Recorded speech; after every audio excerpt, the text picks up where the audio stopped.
7th, regularly scheduled City of Port Orchard Council meeting, and I'd like to call that meeting to order. Please join me in the Pledge of Allegiance.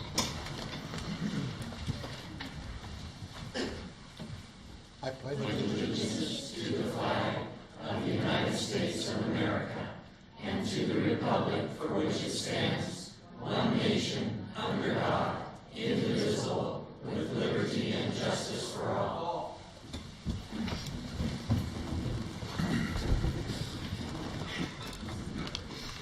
Okay. We're at number 2 item, citizens' comments, and I have 2 signed up.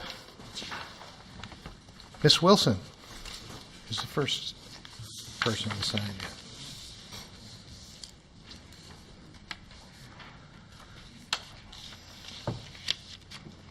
Hi, my name is Kathleen Wilson, and I am a citizen in Port Orchard, and I'm here with some South Kitsap High School students, my son Nick and his friends Bruce and Jacob.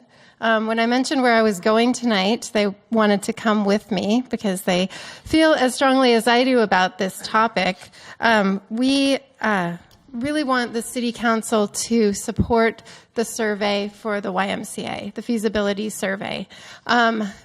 We feel that this community really could benefit from a YMCA. The indoor recreational opportunities are very limited. We need a place for high school students, for younger students. We need a recreational center. So please support the feasibility survey. We would love to see a YMCA here.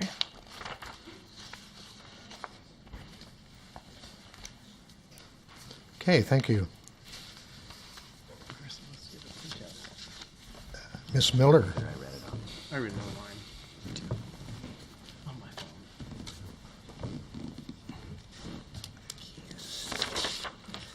Hello, my name is Amy Miller, and I'm also a resident here in Port Orchard. I've lived here with my family for 9 years. I have 2 girls that are in elementary school. They didn't want to come up with me, but they did come here to show their support. And they are asking for you to please support the study for the YMCA.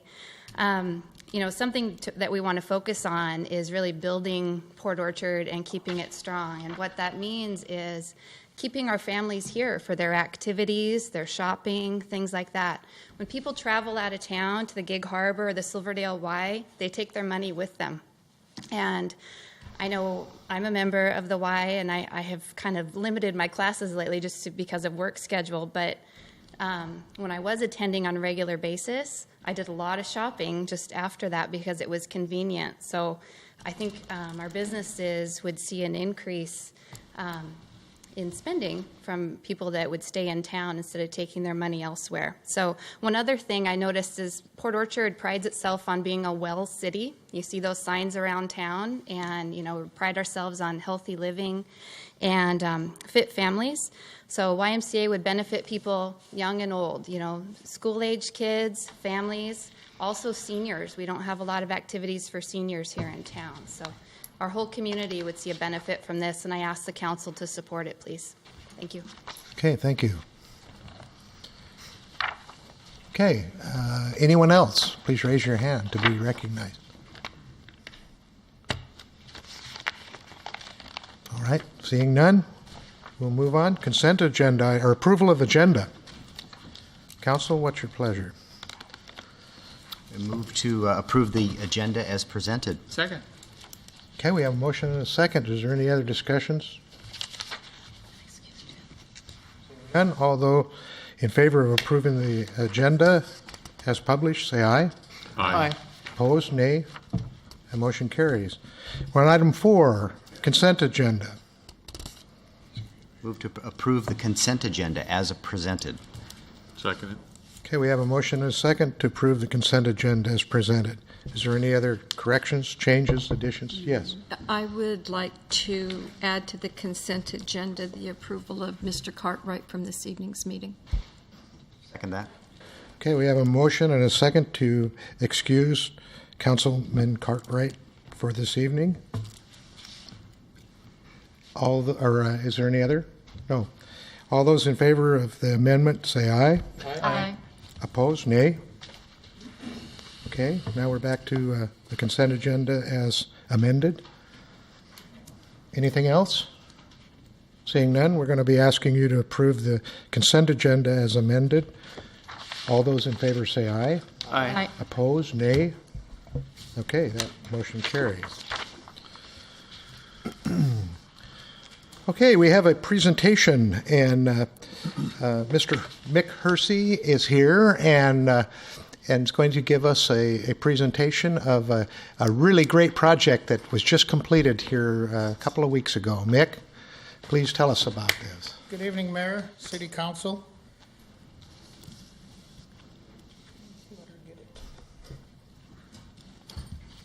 The presentation I have tonight is called Clayton Park, and on the about July or August, I was contacted by a chief corpsman over from the Naval Hospital Bremerton. She said, "I know you do veterans memorials throughout the county. I found another one." Well, Clayton Park is number 101. That's how many veterans memorials we have in Kitsap County. So I went over there and saw that it had been redone in 2012 with a new playground, but there was a lot of cleanup that we could do and a lot of restoration into the park. Advance one slide, please.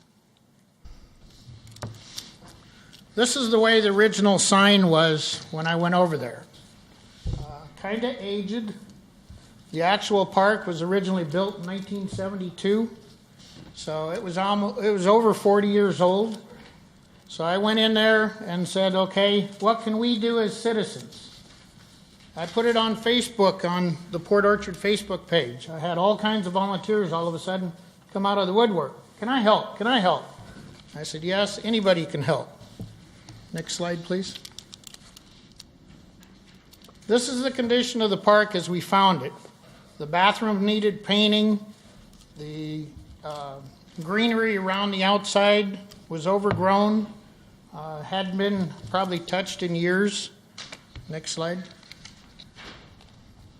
The biggest part was the picnic pavilion. It was a drab yellow, graffiti all over the top of it. We said that's not respectful. Next slide. So the plan of attack, we came in with a plan to repaint it, clean it up, plant new plants, and allow better access to the picnic pavilion. And over the summer, I also read people's comments to the park board. These were almost the same comments that the citizens also had. We would also bring in more picnic areas around the playground, and we would do it with no budget and no city staff utilized. All volunteers, all donated material. We can make it happen. Utilizing a crew of Navy volunteers and their families, we set out to renovate the park. After posting what we were doing on Facebook, volunteers from the community also wanted to help. Ladies came out, they donated plants from their garden and elbow grease to plant them, as well to assist the sailors and their families on how to properly plant these plants. The following photos are the difference a volunteer group can do. These are the new tables we placed in the park. We actually had 5 sponsors sponsor each one of these tables at $100 a table. We'll actually, in the spring, come back. We're going to actually paint them red, white, and blue like the rest of the park. So the whole park will be red, white, and blue when we're done. And then about 2 weeks before, well, maybe a month before, we decided to do this playground. I was up there looking at the pavilion and said, God, it'd be neat to have a handicap access right to this pavilion. Okay, you could get to the playground, people could go up and down the sidewalks, but we had this big hill getting up to the picnic pavilion. Well, that same day, a church group, Ecclesia, was meeting in the park. They were having a church service and a barbecue. Pastor Tim back there says, we can help you. I've got some contractors. I've got some people that can pour cement. And as you see, they did. They brought in a little bitty excavator dug it out, had the whole sidewalk poured, and the actual fence took out. Then we went over, looked at the restrooms, okay, painted the restroom out, again, red, white, and blue. The pavilion, same way. We had everybody from about a 3-year-old all the way up to grandmas and grandpas. As you can see in the upper right-hand corner, that little 3-year-old wanted to get her hands in that red paint. Next slide. Then we went and took another group. We pressure washed. We pressure washed the walls, the sidewalk. So if you go up to Clayton Park now on Dwight or on DeKalb, you'll see it's all pressure washed. We're even talking about possibly doing a mural down there. Then, like I said, we had ladies in the community go through. We planted perennials. We planted shrubs. We planted items that we know can tolerate drought because there's no water system in that little park yet. Okay? We also went and dug 200 holes to plant 200 daffodils. So you're going to see a lot of yellow daffodils come up in the spring over there. This is another picture of the volunteers. Okay, what was the cost to the city? Certificates of appreciation. Okay, every time I do one of my cleanups, I actually design a certificate on that specific project. And I have 5 certificates tonight to award. So if the following people will come up. Jordan M. Brown. We'll get our photographer. I sure do. Yeah. Now, she was there both days, I believe. Yeah. She was there. She was there both days. And there, face right here in the middle. Okay. Hayden.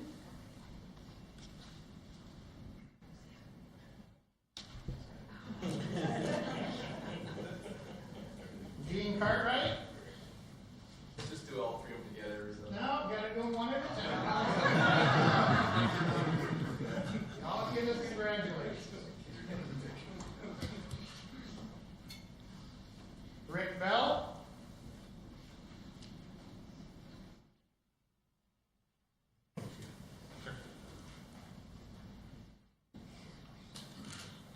And the pastor that donated his crew. Future projects, right? We're stuck for life. Thanks. Thank you.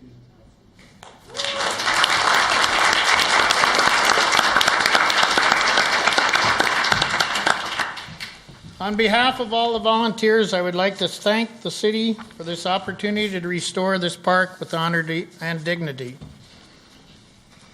This shows what a village of volunteers can do. And as you see at the bottom, leaving, I actually restored the plaque. Next page. Thanks and appreciation go to the following: Lowe's Hardware, Scott McClendon Ace Hardware, Ecclesia, church members, USS Stennis, Naval Hospital Bremerton, Port Orchard Public Works, and Meryl and Ann Lemkiel for doing the photography. And these are actually his pictures in here also. So thank you, Mayor. Thank you, Mick. You forgot to thank Mick. Thank you.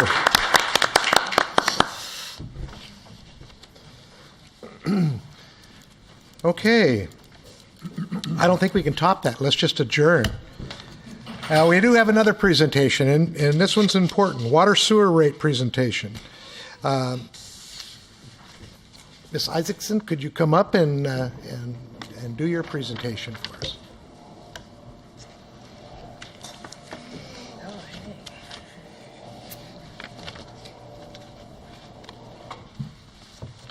Good evening, Council and public. I'm Katie Isaacson from Katie Isaacson Associates. My firm does utility financial planning. for municipally owned utilities throughout the Northwest, primarily in Washington State. I've been in business for 20 years, and I've been doing work in and with utilities on the financial side for about 30 years. It's been the pleasure to work together with the city and do the water sewer gap analysis. The task was to look out 6 years for the city utilities. What is necessary to pay for operations and maintenance, existing debt, and how to pay for the capital program that is in your comp plan. And together, at the end of this, the city would have a balanced comp plan for the first time in the city's history. Oh, perfect. Thank you. Do I have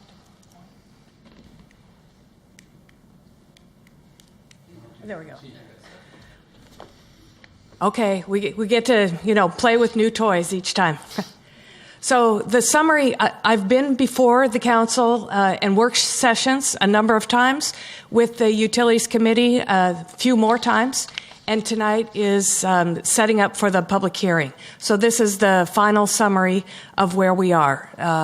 At the end of this, we'll be moving through, or you, if you so choose to do so, moving through adoption of the water and sewer rates.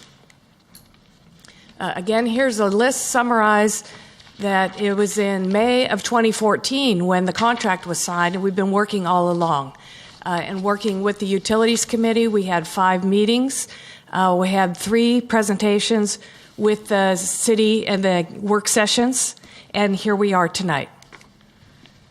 So, summarize, I'm going to start with water and then go to sewer. The summary is that the water rates, the base rate, will need to go up $7 a month not a month, $7 per bill, and it is a 2-month bill, so it's bi-monthly, and in each year for the next 5 years. In addition to the base rate, the water rates will go up a relative amount, and the larger meter sizes will also pay a relative increase. So what's happening on the water side? This is a summary of the water program. The largest project you're underway right now is you have a loan from the Drinking Water State Revolving Fund program out of Department of Health. And this project is underway, and it will be setting the city up in a position where it will no longer need to be purchasing water from the city of Bremerton. That project is ongoing, and when that finishes, you will begin paying your debt payments. It's a loan that you will need to pay back. Those debt payments, the first principal payment is due in 2018. So the concept with the rates is to try to smooth your rate increases to get you up to the point where you need to do that. The capital program that was identified included about $9 million. 6 of them are on what you're doing with the Well 10 project right now. An additional $3 million will be over the next 6 years, and the idea is to pay cash for that, to do no more borrowing is planned at this time. And then $3 million has been set aside into the future. It's the lesser priority projects, and again, the goal was to try to keep the rates as affordable as possible, make way on your capital improvements, and be reasonable out in the end. So we deferred some to the 7 to 10 year. So what's happening with the water rate structure? You currently have a base rate for low-use customers, and any residential customer qualifies for this. If you use up to 3,000 gallons in the 2-month period, you have a 34% discount. This is a discount goes across, as I said, any of your residential users, which is very broad. That is to continue. The base rate is really up to, that I consider the normal base rate, is up to 5,000 gallons. are included in that base rate for 2 months. And then after 5,000 gallons, you begin paying for your water. In the past, your first tier of water went from 5,000 to 30,000 gallons. And as part of this gap analysis, we did a consumption analysis and looked at the water use for your customers over a 2-year period, 2013 and 2014. We looked at both the high use period and the low use period. And it was very clear that many of your customers used in the 5 to 10,000 gallons. Your average customer uses 7,000 gallons if you look at it on a year-long basis. So the goal was to try to give customers the opportunity to manage their bill by saving water. With your first tier at 5 to 30,000 gallons, it wasn't following that goal. So instead, what I'm proposing is that you go from 5,000 to 10,000 gallons, from 10,000 to 20,000 gallons, and then from 20 to 30,000 gallons. So again, this is to be consistent with the goal of promoting conservation and allowing people to manage their bill. The other portions of the water rate structure are the larger water meter sizes. The typical residence has a 3/4 inch meter, and some of the businesses, larger apartments and such, have larger meter sizes.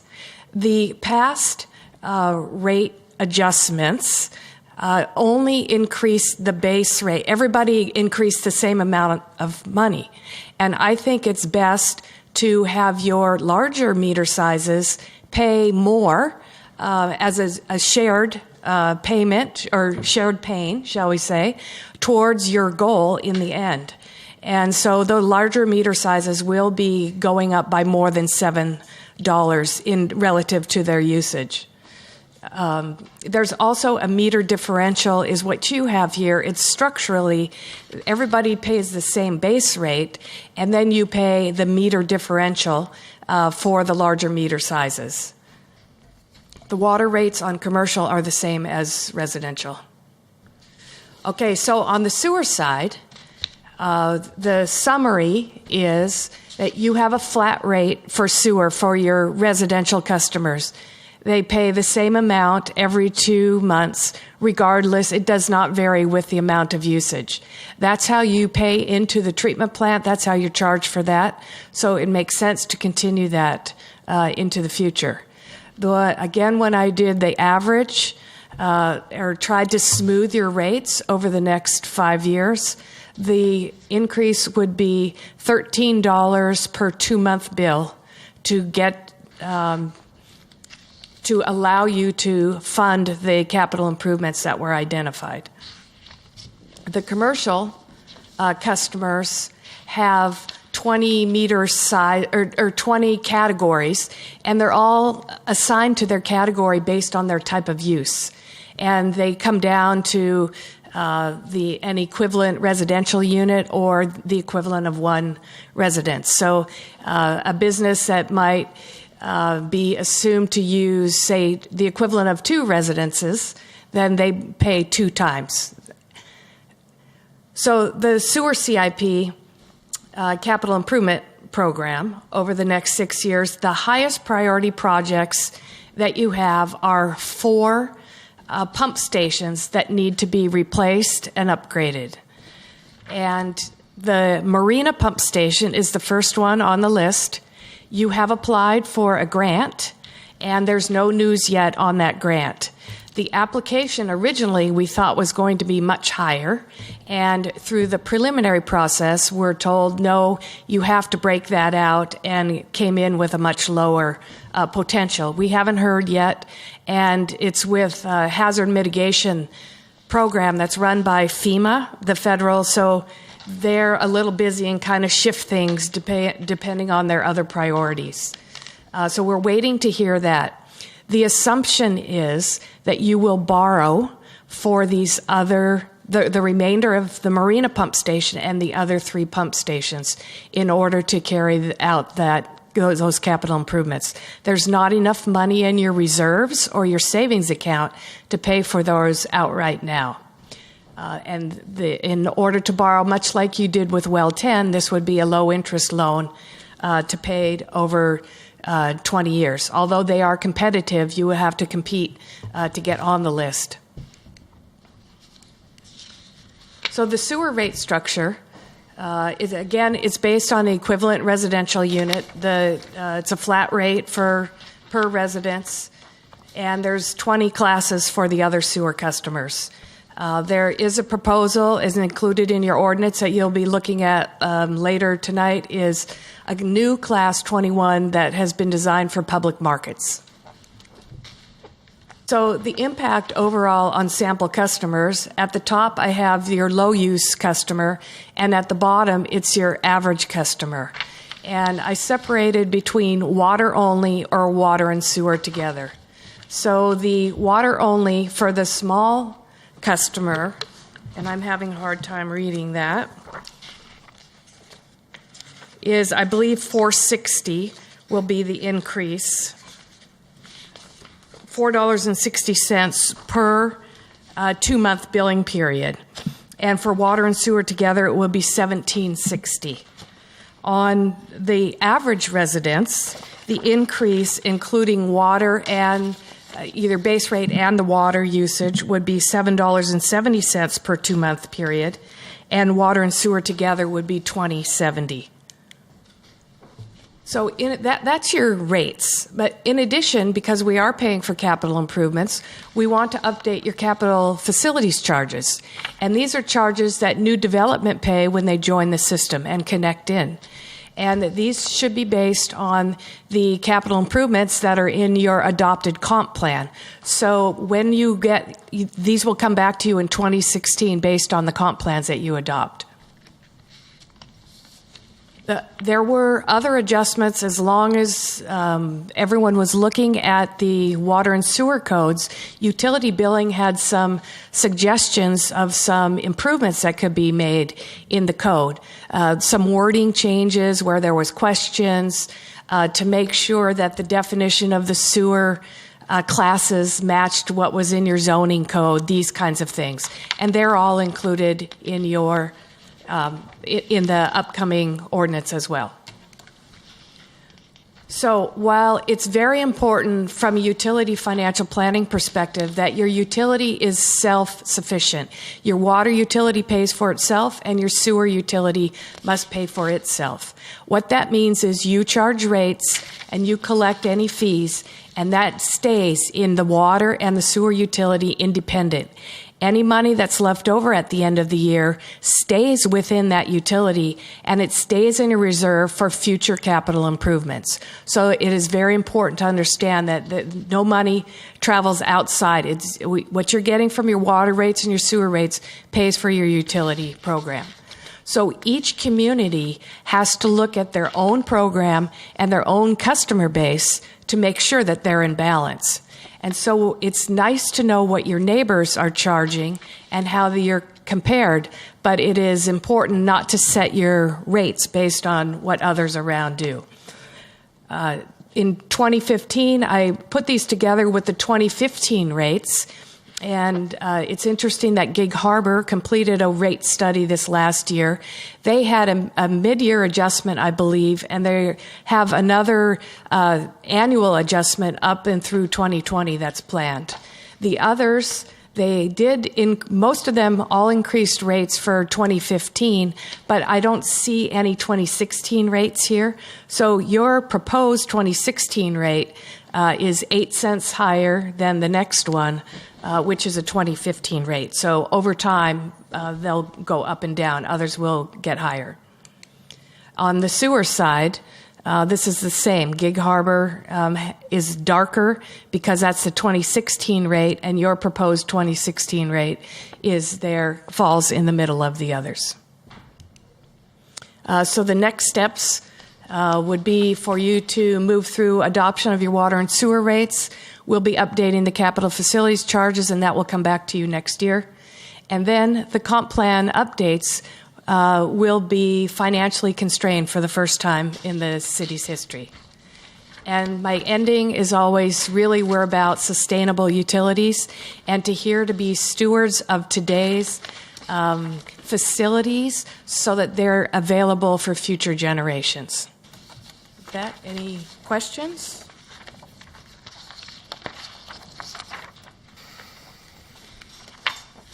I don't see any hands. I don't. Thank you.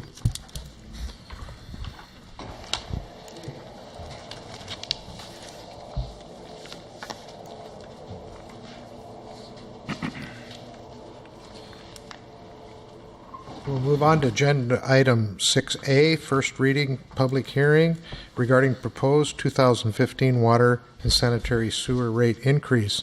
Mr. Dorsey, could you lead us into this, please? Yes. Thank you, Your Honor, council members, members in the audience. On March 25th, 2015, as Katie alluded to, the City of Port Orchard approved contract 03314 with Katie Isaacson and Associates to prepare the 2014-15 water sewer gap analysis. The purpose of the analysis, to be prepared in coordination with the 2015 Comprehensive Plan updates for water and sanitary sewer, was to develop a financial plan and 6-year rate outlook for funding utility operations, debt repayment, and capital improvements, with the output being the impact on rates to complete the identified water and sanitary sewer programs. Over the course of 19 months, numerous revisions, redirection, and several public meetings, a PowerPoint presentation of the proposed 2015 water and sewer rates were just presented by Ms. Katie Isaacson. Along with the proposed rate increases for water and sanitary sewer, amendments to Port Orchard Municipal Code 1304 will also be required. Staff recommends opening the public hearing. Okay, I will hereby open the public hearing. Nobody has signed up. That's okay. If you would raise your hand, please, to be recognized and come up and give us your testimony. I guess I'm still upset that our council has never been willing to renegotiate with the sewer treatment plant to get rid of the ERUs. A family of 4, 5, and 6 are paying exactly the same amount as a 1 or 2 person family, and that just doesn't seem right for me. You could charge 80% of the water bill to if people complain, like you said, Mr. Clausen, about paying for gallons of usage of water. It's not right that you are charging people that don't put as much in the sewer system as other people that have large families, and you don't seem willing to go and renegotiate with the sewer treatment plant on this issue.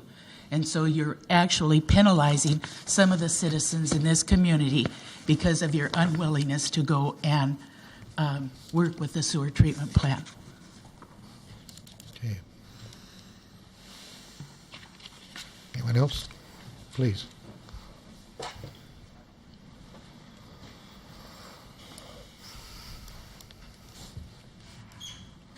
Good evening, Mr. Mayor, members of the council. I'm Teresa Osinski, the Executive Vice President of the Home Builders Association.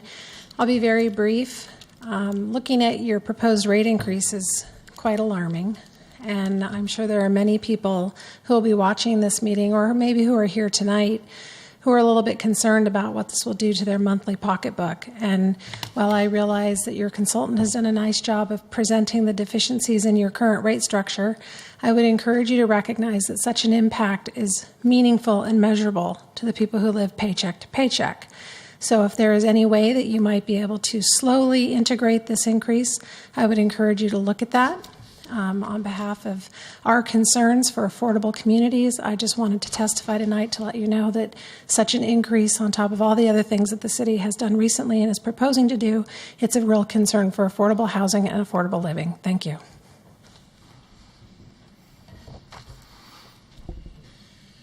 Okay, anyone else? All right.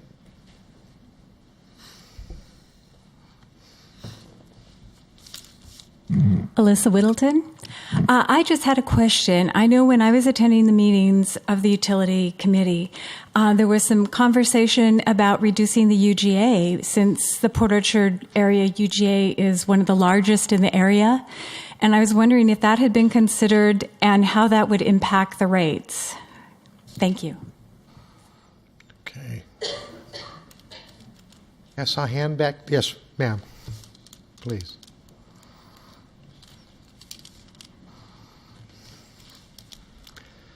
I will speak for our fixed income seniors.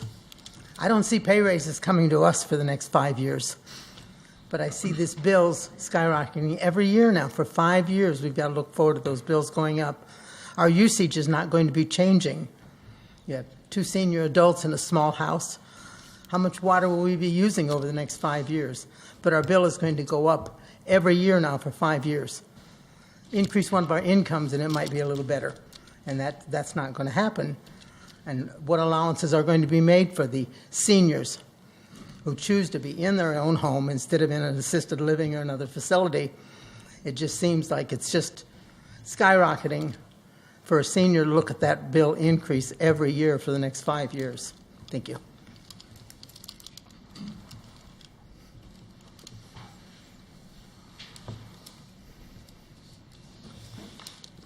Mayor, City Council, Gary Anderson.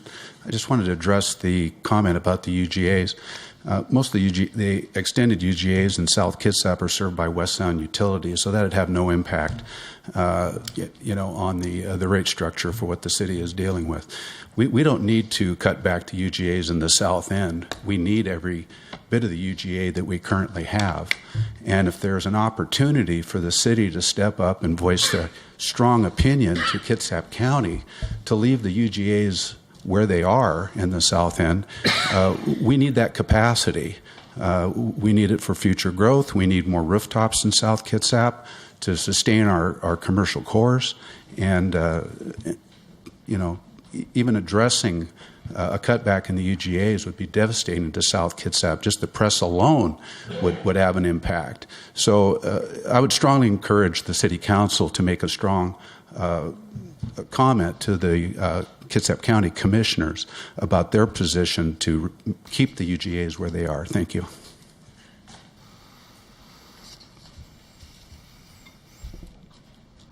Anyone else? Anybody on this side? Yes, please.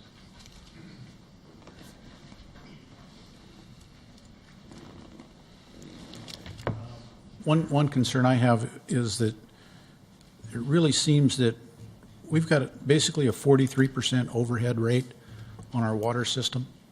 Sewer's not bad at 21%, but that 43% is a little steep, and I think that's someplace where the city could maybe reduce a little bit. Thank you. Okay, any other comments? Okay, seeing no more comments then, we'll close the public hearing. And let's see, we'll move on to item 6B, public hearing on the continuation of the interim ordinance number 01415. Mr. Bond, could you lead us into this one, please? Yes, thank you, Mayor and members of Council. As you remember, on September 8th, the City Council adopted 2 interim ordinances. One of them was a subdivision ordinance, and one of them was the permit processing ordinance. Both ordinances need to be considered in a public hearing tonight, so I'm going to speak to both of them here, and then we have a public hearing on each one.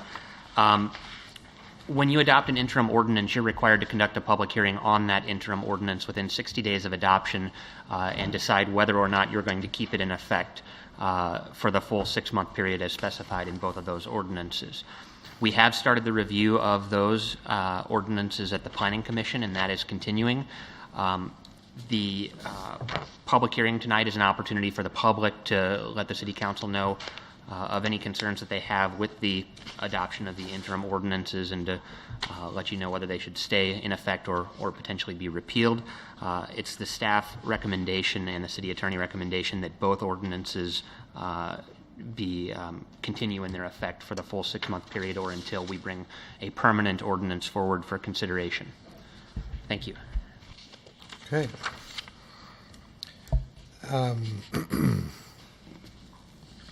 So that we will have a public hearing, and I will, right? We're having a public hearing on. Yes, this is the first public hearing is on the interim permit processing ordinance. Are we going to do? We're not going to do both of them. We're going to do one at a time. One at a time. Yeah. Okay. So I'll open the public hearing on 01415, and nobody signed up. So yes, please.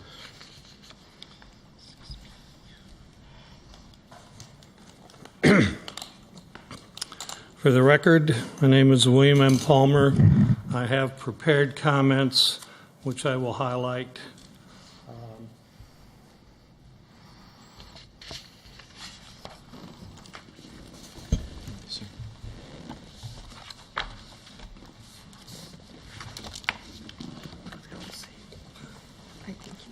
Do you want your original? Okay. More.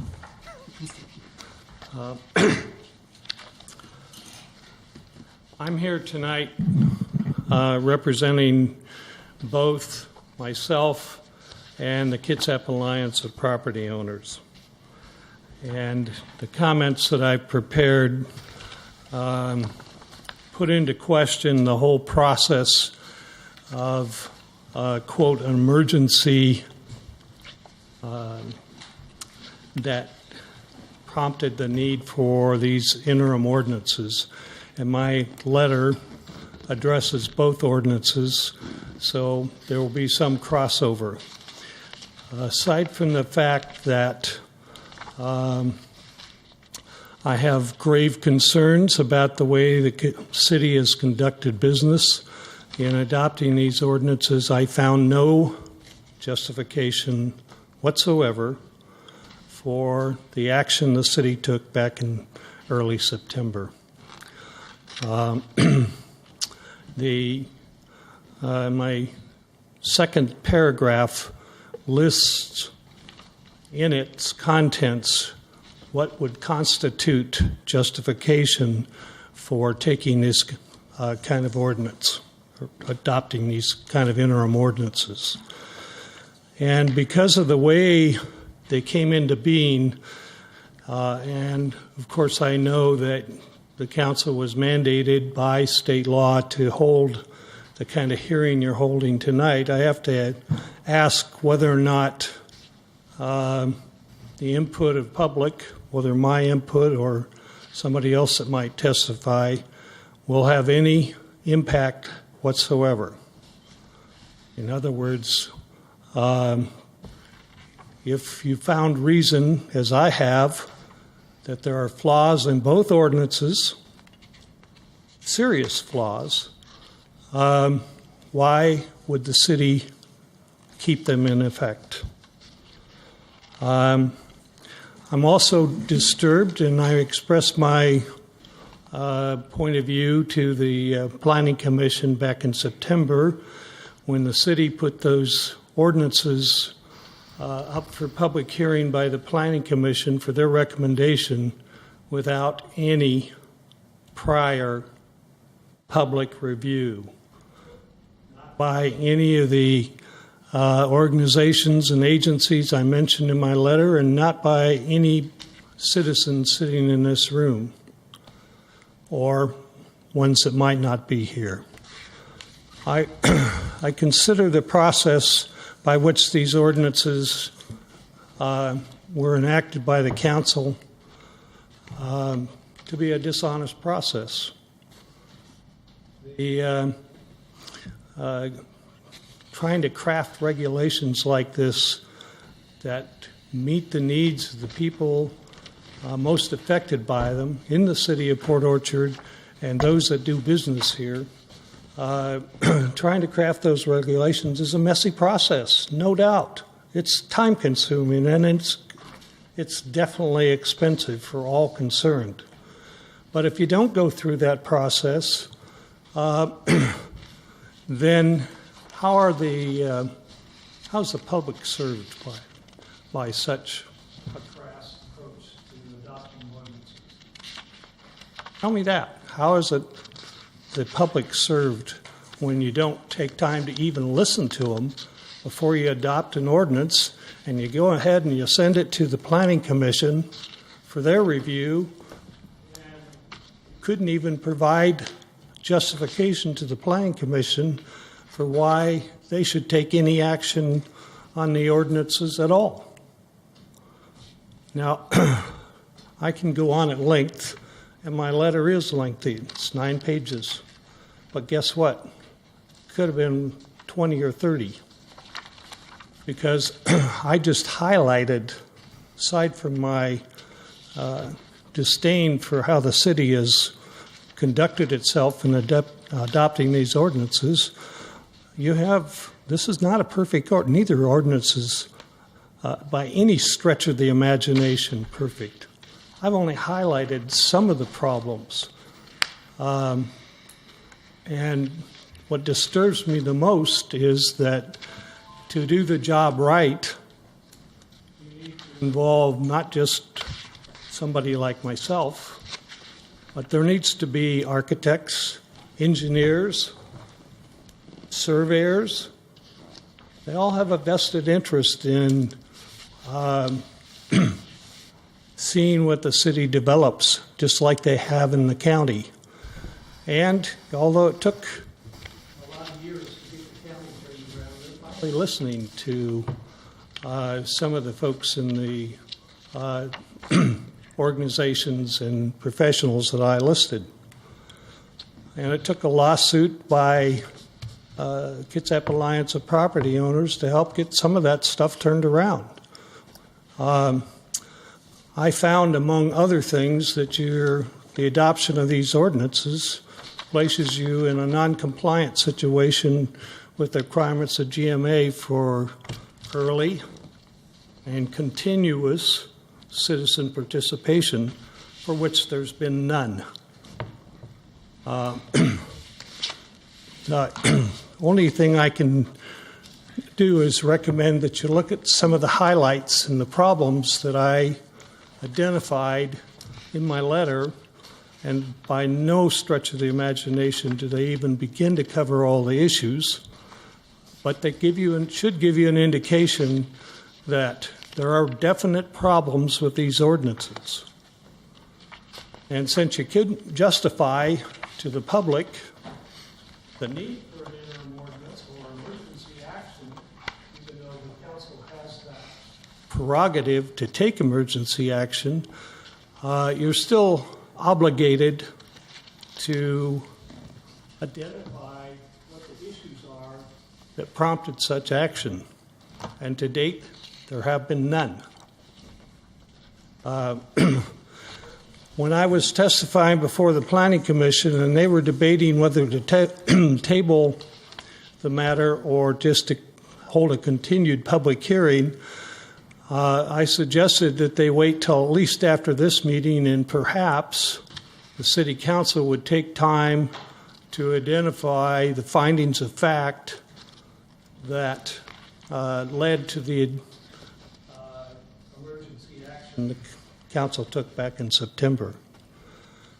Otherwise, how could they, in good conscience, make any kind of a recommendation on the interim ordinances, as flawed as they are? My comments address both the subdivision ordinance and the procedures ordinance. And just since this first public hearing is on the procedures ordinance, one of the glaring oversights, in my opinion, is that you make no provision for an appeal of an administrative decision. Or you don't even distinguish which director has the ability to make interpretations of the code or even render administrative decisions. It just says director. But in your subdivision ordinance, you identify both the planning director and the public works director as having the ability, but you give the Public Works Director the primary authority, which left me to wonder what the role of the Planning Director is anyway if the Public Works Director has the main responsibility for the decision. And you've got those kind of issues cropping up in both ordinances. And definitions, problems in your definitions. You don't define what constitutes public notice. There's a section in procedures ordinance that addresses public notice, but you don't define it. You also with regard to the procedures ordinance, just highlighting a couple of other things. You don't define the roles and responsibilities of city officials. What's the planning director do? What's his authority? What's the Public Works Director? What does he do? What's his authority? With regard to making recommendations to the hearing body or hearing officer, who's the hearing body or hearing officer is not defined. And one of the more egregious things that I found is that the hearing body, after a closed record appeal, which means all the issues have already been laid out, has 60 days to render a decision. That's totally beyond the pale. Why should any decision-making body, whether it's city council, planning commission, hearing examiner, or some other appointed official, be allotted 60 days to make a decision? Those are, like I said, that's beyond the pale. And my recommendation for both ordinances is to throw them in the trash bin until the city has established, and by the way, you have to set up a citizen participation process if you're going to undertake one. Obviously, the council didn't, or the city didn't, prior to the adoption of these ordinances. Of course, you didn't have to. I recognize that when you took emergency action, you didn't have to ask the people anything. But certainly in this forum, you do. And my recommendation is to put them in the trash can until you've first defined the citizen participation process and then presented the proposed ordinances to people that have experience, at least people that have experience in designing and putting together subdivisions and doing the engineering and surveying for them. And there's lots of citizens in the city that should be consulted too. They weren't. The whole process just stinks, I'm sorry to say.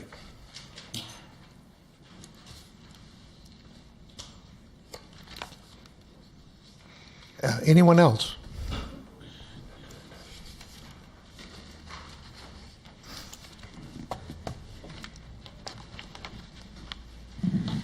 Good evening again. For the record, I'm Teresa Osinski, the Executive Vice President of the Home Builders Association.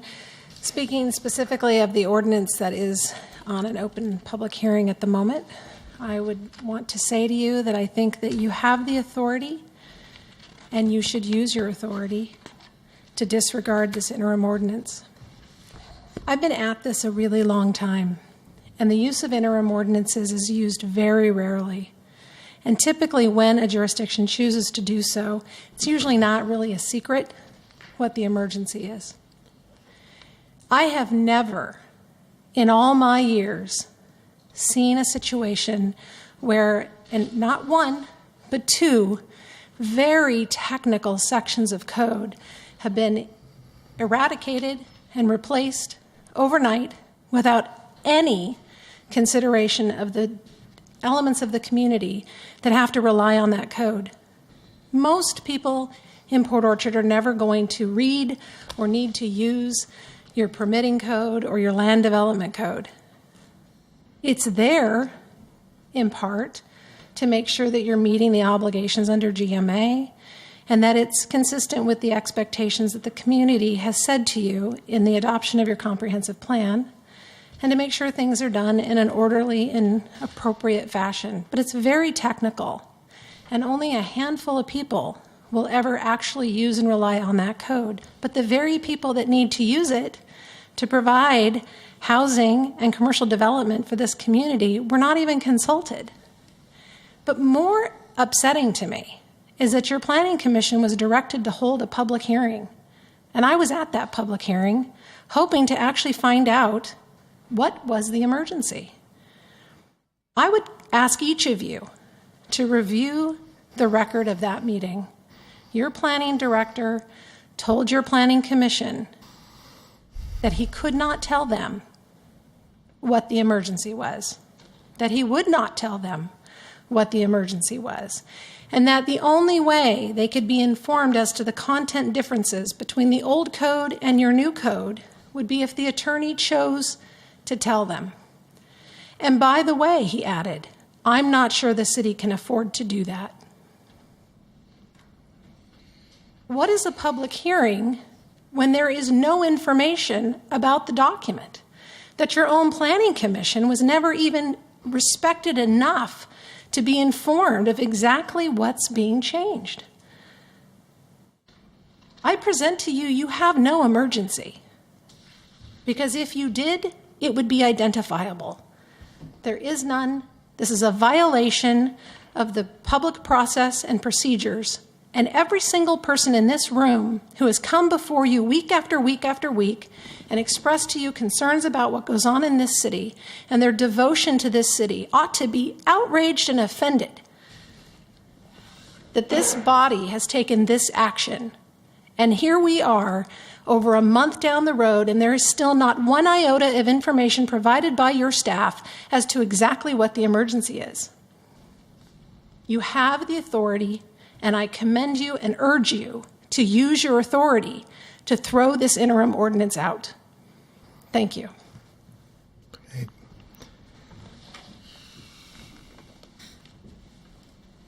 Anyone else? Please. I concur with what Teresa said. There was no reason to do this emergency action. Over time, I've seen, and I've been, since I was as young as those Cub Scouts, I've come to city council meetings and government meetings. It's kind of been something I've been interested in since I was a kid. And over time, I've seen our local governments throw away their authority, the legislative branch of government, and hand it to staff where a person like Mr. Stanley Smith here, he has a problem with his permit process, and he's come to you for help. I'd like you to, this is a hearing. This is a hearing about the process. No, it's not about, an it's not about individuals right now. Just stick to the public hearing. I'm giving you an example of how. Well, Mayor, let me go to something else. Okay. You so eloquently said at our anniversary in the paper about what you liked about Port Orchard, that you as a citizen could call the mayor and talk to him. You know, the process alleviates that process. There's an opportunity at the end of the meeting for general comments. This is not, I'm talking about this. The process doesn't allow the would you just keep your comments to get to you. The public hearing? That's what I'm talking about. Well, that doesn't look like it to me. It doesn't sound like it. Well, because you got to listen. Well, or I'll just rule it out of order. So please, just you can rule it out of order. Okay, well, just stay on the public hearing. On the topic, the process that's in place doesn't give access for the public. We're a populist government. Don't give away your authority over processes. People need to talk to you. You are our link to the city government. Over time, we've had processes go into place where you don't have that. You're the final say. Don't give that up. Thank you. Thank you. Thank you for not overruling me either.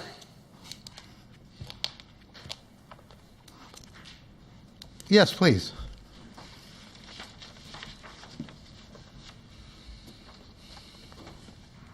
Alyssa Whittleton. I reviewed the contents of what was coming up tonight, and I was looking at the reasoning for creating this interim ordinance, and my understanding was it was to protect the city from litigation. Now, I know our city attorney is a land use specialist, and at this point, without assurance that we're not setting ourselves up for litigation, I certainly would not want to go back to what we had. I know that we need to work something out. Sounds like we've got a lot of concerns on all sides, but to go back to what we had, if there is a risk of litigation, I would like to know who would like to step forth and take that risk. So that is my comment. Thank you. Okay, thank you. Anyone else? Okay.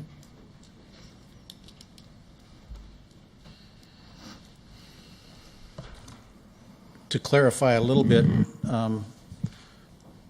Nick Bond told us at the Planning Commission that he couldn't discuss with us what was discussed in an executive session. And that created turmoil because there was information out there that we were not privy to and we couldn't be privy to. So we've got this thing in a big do-loop because it's going to come to the Planning Commission. We're going to say we don't have any information. We're going to send it back here, and it's going to come back around again. Without that information being out there, there's nothing anybody can do, really. I think you guys are going to have to make the decision on these things. I don't know how I could make a decision not knowing what the real problem is. That's all. Thank you. Okay, thank you. Kate?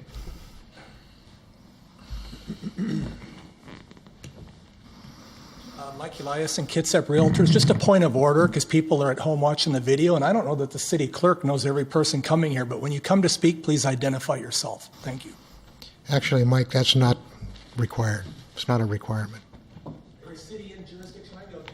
Doesn't matter. It's not a requirement, not a state requirement.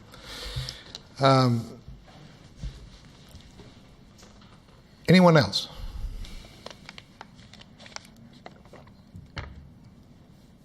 Else? Nope. Okay. I will close the public hearing on 01415. And council, if you read on the back page of our staff report, the staff recommends that we discuss what we've heard here at the meeting and deliberate. What's your pleasure? What would you like to do? Yes, Mr. Clausen. Mr. Mayor, I'm going to vote no on moving forward, primarily because, unfortunately, I missed the meeting where the information was shared in the executive session, so I haven't a clue what the emergency is. So because of that, not knowing, I'm going to vote no. Yes, Mr. Bond, you had your hand up. Yeah, I had hoped to just provide a little bit more information. I just, in my initial presentation, I didn't mention, but we did send this to our hearing examiner, who conducts public hearings on behalf of the city, and he did write back, having reviewed it. He did make a few minor comments about a couple of things that he said we could look at that would be incorporated into a final ordinance, but overall he said that it was a major improvement for the city.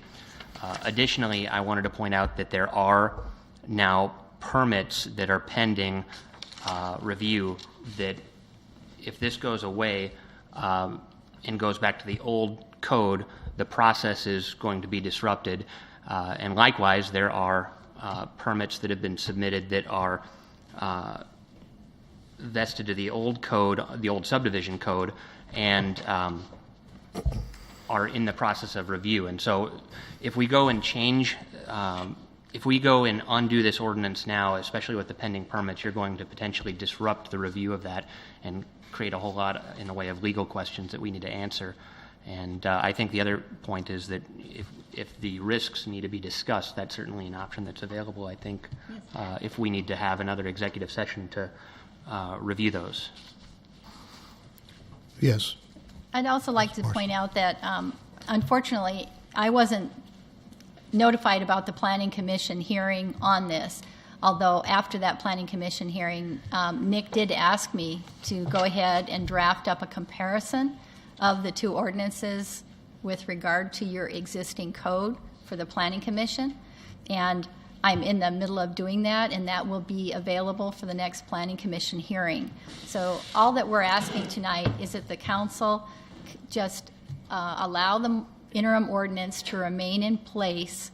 And right now, these ordinances are being processed. The public process is being followed, where the same ordinances have been sent to the Department of Commerce for review. That's the first part of the process. There's the public hearing before the Planning Commission and the notice for public hearing so people can come and attend. This is the first information I've received on any comments on the ordinances. And from Nick's summary of what happened before the Planning Commission, there weren't substantive comments made before the Planning Commission. The comments that were made were similar to what's happening tonight, in that people are upset that it's an interim ordinance, but there aren't substantive comments saying this should not be done, this should not be done. Although I understand that the gentleman who talked tonight from the Kitsap Alliance, this is the first I've gotten of any substantive comments. So these can certainly be addressed, and I can provide a response to these for the Planning Commission. But as Nick said, it would be extremely disruptive for you to decide now to repeal these interim ordinances and then go back to your existing code. And if you would like to discuss the existing code problems in executive session, as we did before the night that we discussed these interim ordinances for adoption, I'd be happy to do that.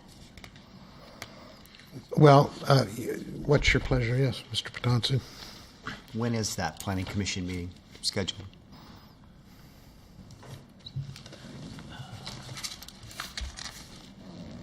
The next planning commission meeting is November 16th. Yes. I have. You got more? I just have serious reservations about this process and how we've gotten to here. And I don't want to foul up permits and process, but I'm not comfortable with what we've done and how we've gotten here. Okay. I just want to say that I have said previously that I'm concerned about the wholesale rewriting of our codes that seems to have occurred over the last few months. And on almost every occasion, the justification is either some emergency or we're going to experience litigation, or some catastrophe, sky's falling, I'm not sure which. And I'm noting what the people that have talked about this have said, and I find myself feeling that I'm going to vote no as well.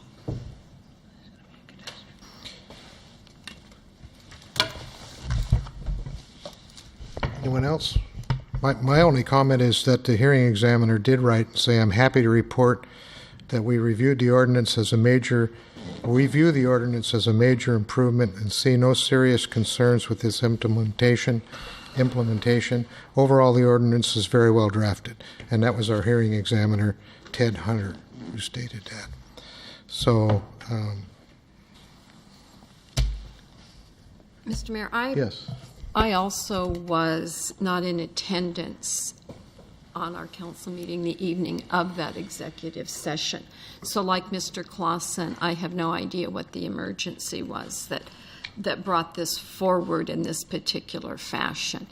And Mr. Bond and the city attorney have both volunteered to have an executive session to inform us. And I would be willing to listen or engage in that executive session so that I and Mr. Clausen could be brought up, educated as to why these were brought forward this way.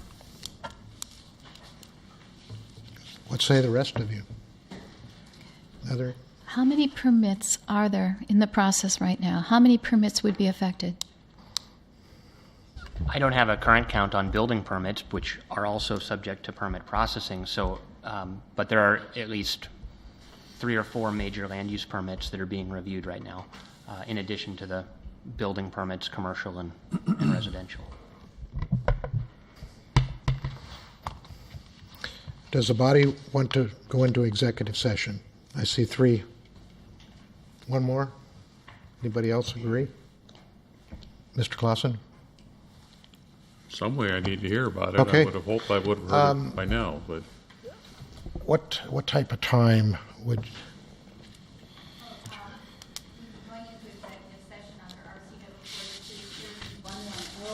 Sub I.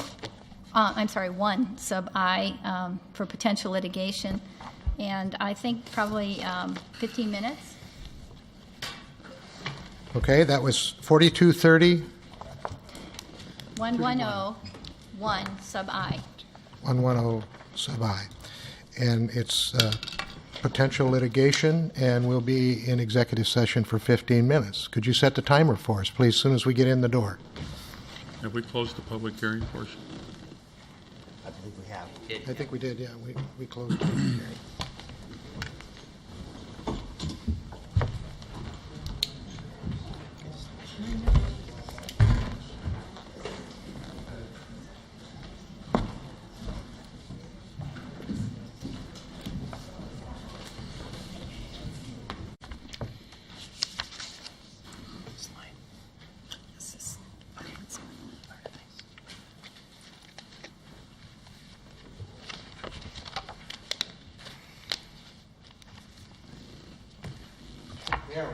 All right. We're back in regular session. After our discussion, our attorney is going to speak to us a little bit about some of the questions that we heard here at the public hearing. Ms. Morris?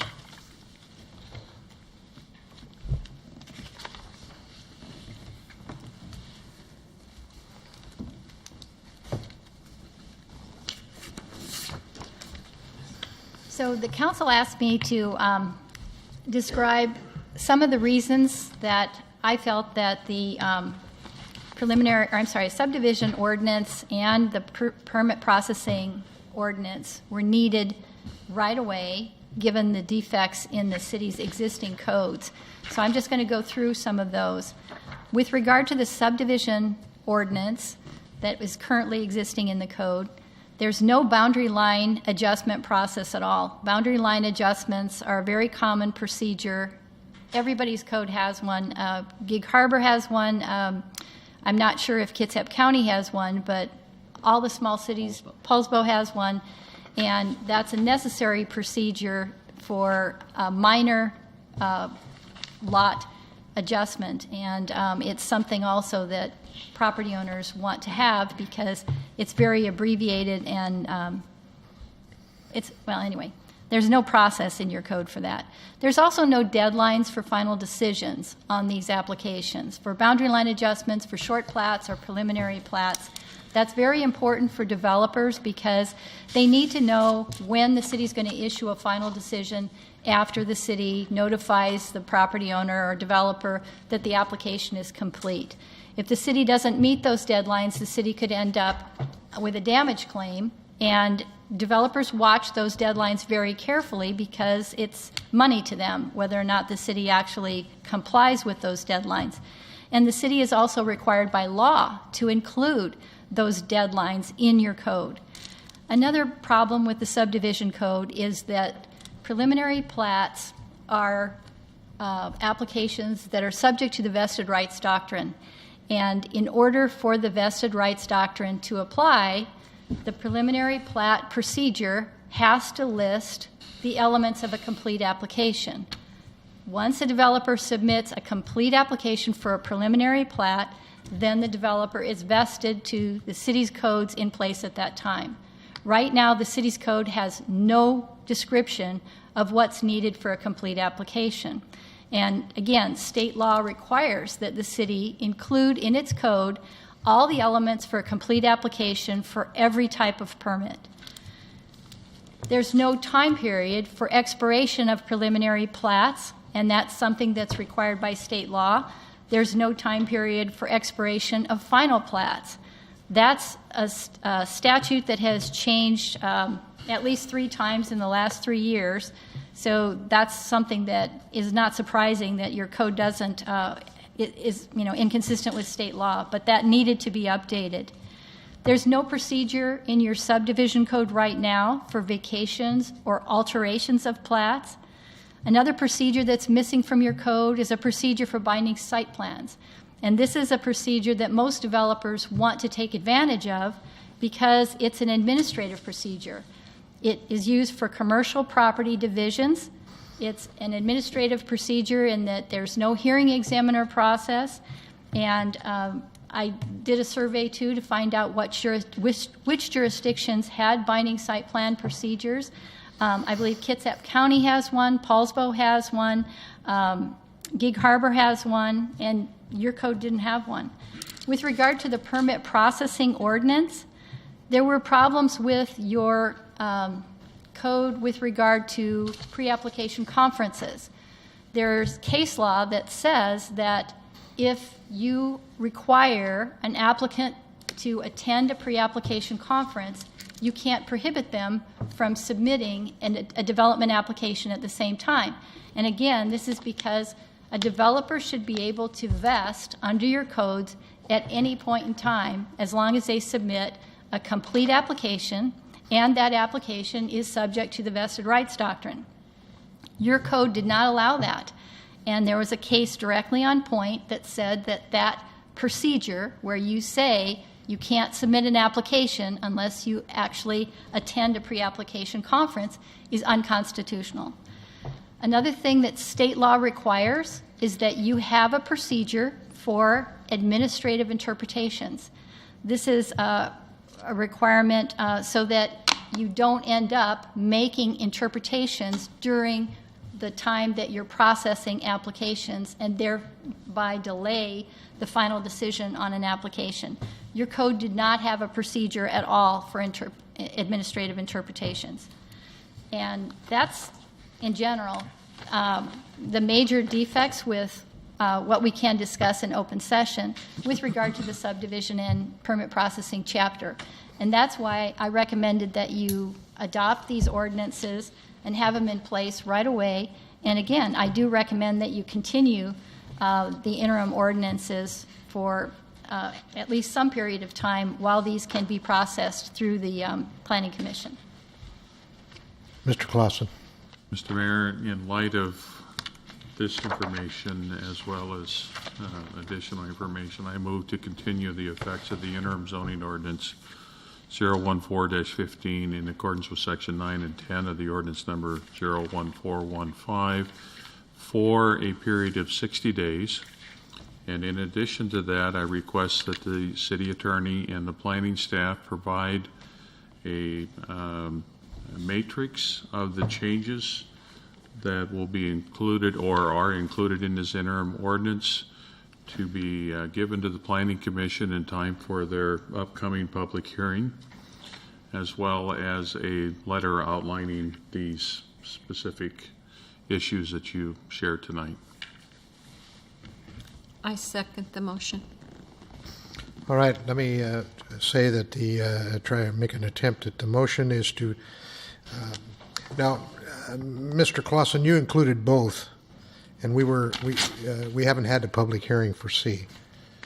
You included both 015-15 and 014-15, right? Yes.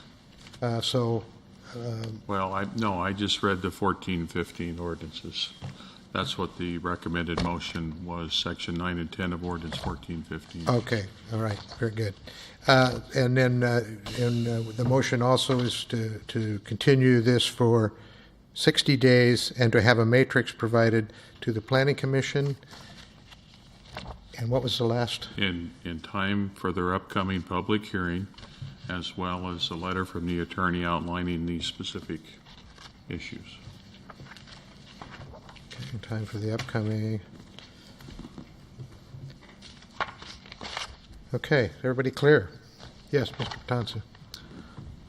Just to comment on this, I believe we asked for that matrix when we enacted these interim ordinances, and I'm, I guess, dissatisfied that with the progress and the process that we've carried out here. And I'm willing to support this 60 days, but we shouldn't be where we're at today. Yes, this side. This side. We're going to be voting on the motion on the floor from Mr. Clausen. All those in favor say aye. Aye. Opposed? Nay? Thank you. Motion passes. Okay, we'll move on to item C. Mr. Bond, give us a real quick rundown of this. Again, this is a required public hearing on the interim subdivision ordinance that was passed in early September. You're required to conduct the hearing within 60 days. And again, the staff recommendation is that you continue this ordinance in effect, and I suppose the same 60-day period would be appropriate if the council is so inclined, and we will continue the public process at the Planning Commission and come back with a recommendation by the end of that 60-day period. And I would just point out again that the hearing examiner also had positive things to say about this ordinance and saw it as an improvement over the existing one.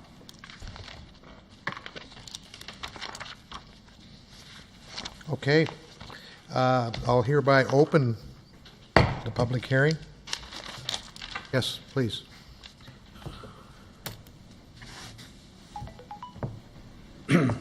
So let me see if I understand what's going on here correctly. The only citizen input process that the city is going to initiate is to send it to the Planning Commission. Is that correct? There is no prior review of the ordinances by citizens or affected parties. No citizen review like that ahead of time, right? It's got to go immediately to the Planning Commission for their recommendation. Is that correct? It's the way the motion sounded to me. Okay. Well, am I wrong? I think Nick has something to add. I would just add that these documents were distributed to the Kitsap Alliance for Property Owners, to the home builders and the realtors in late August or early September. So we have done outreach to solicit comments on this in addition to having public hearings at the Planning Commission. Okay. Yeah.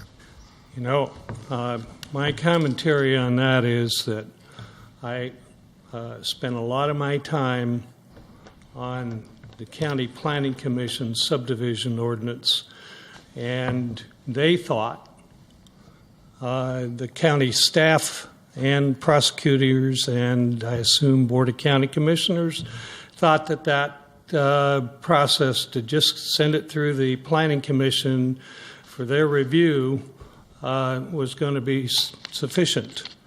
Well, they found out in the middle of the process, as I point out in my letter, that it wasn't sufficient, that there were lots of issues and problems that needed to be addressed before the Planning Commission was even in a position to take action, or recommending action. I indicated in my earlier comments that there's more than one issue with the ordinances, both of them.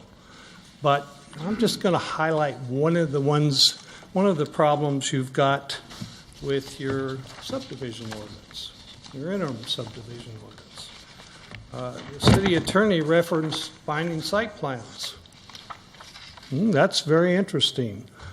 State law provides the opportunity for binding site plans to be included in your ordinance.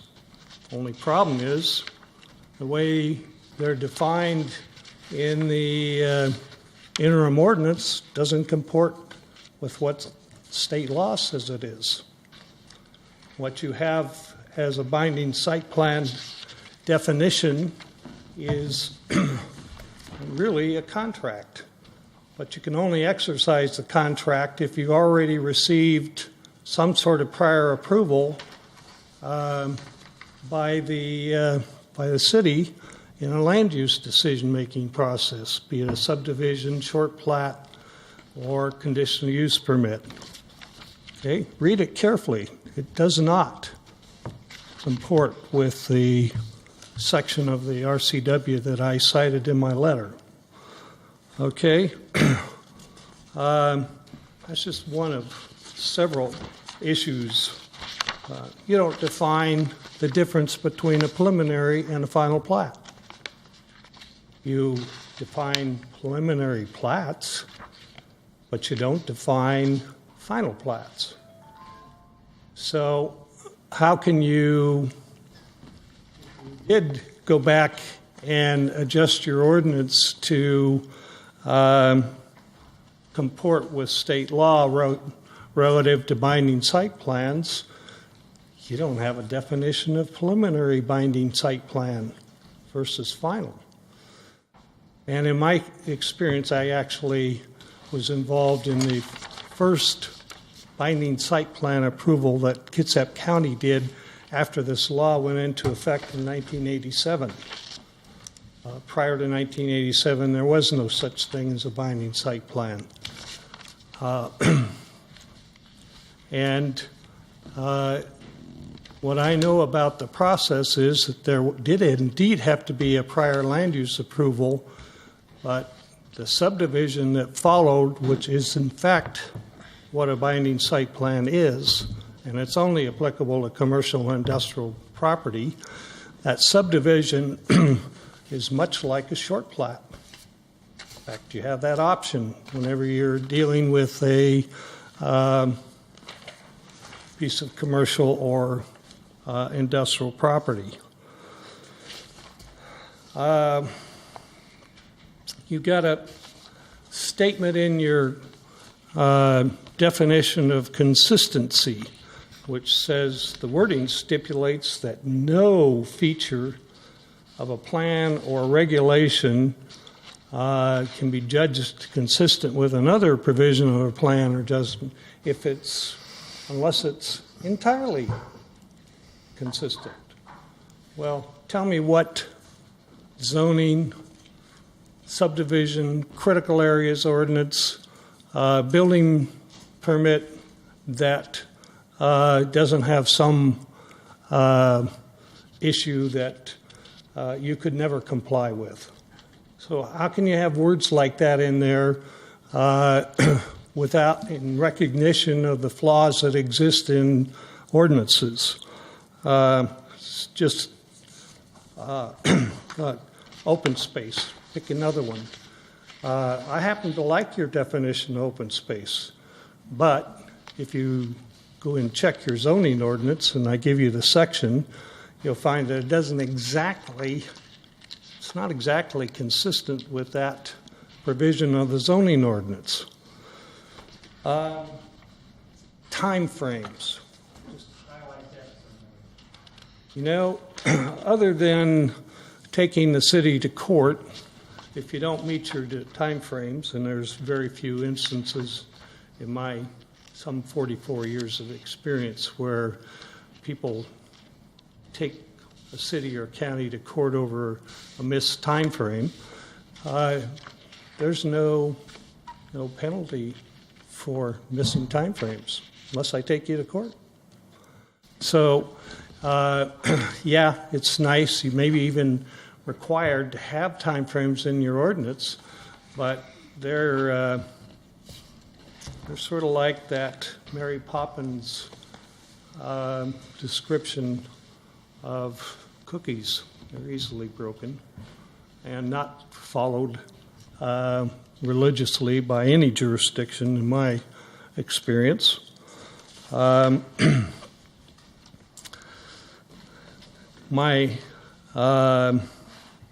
listed time frame issues on 2 or 3 sections of your subdivision ordinance, and I have lots of other comments, but to try to put them all down in a hearing context like that is just ridiculous. And if you read my letter, you'll find that if you're doing the process right, there should be an impaneled committee to go through the provisions of these ordinances. They're far from perfect. And I don't really care what the hearing examiner says. They may read right in form, but when you look at the content of it, and you don't even allow for any discussion or serious debate, there's a big problem with adopting the ordinances. And I don't even know how the Planning Commission can deal with it unless it continues to be a ramrod process, which I object to. Thanks. Okay. Anyone else? Please.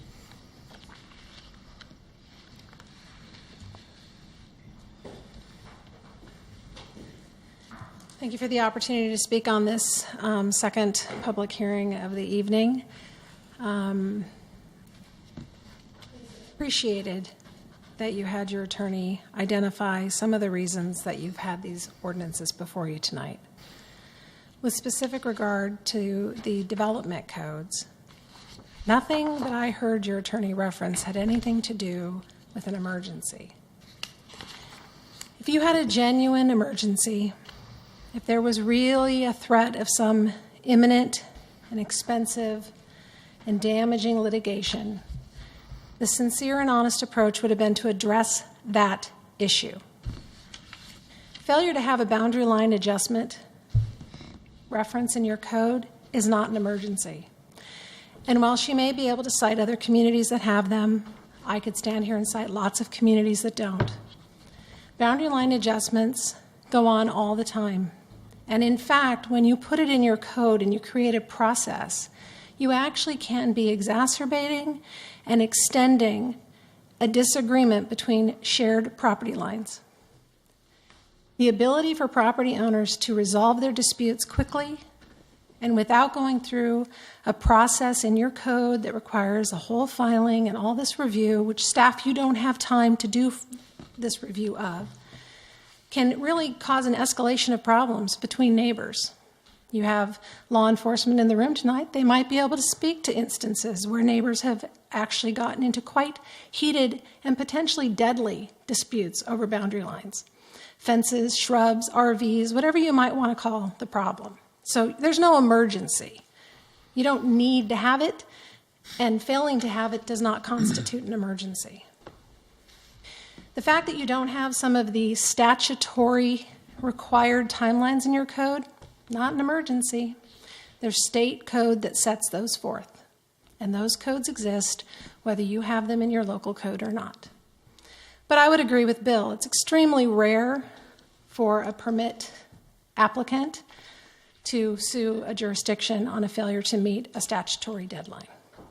Because believe me, if that were the Common Core, if that was the way people handled their permitting processes, every single jurisdiction in the state would be inundated with litigation on failing to meet the statutory obligation for timeline. So the fact you don't have it referenced or the fact you're now going to reference it isn't an emergency.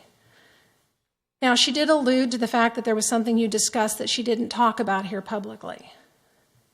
So, on good faith, I'll accept that there's in fact some sort of actual and real potential litigation and that you needed to make changes to your codes. But then that's the only part you need to change in this super secret process. Government is supposed to be for the people, and the codes are supposed to be written in a public process. And you have not done that, and we have heard numerous examples of things that are just not emergencies.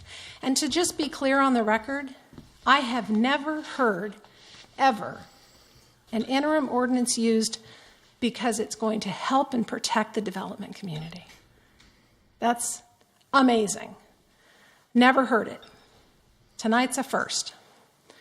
But I'll tell you what, I'd rather have a process that allows the people that use your code, that want to do business in your city, an opportunity to really be a part of this, roll their sleeves up, share with you what might look fine in form to somebody just reading a document without any context.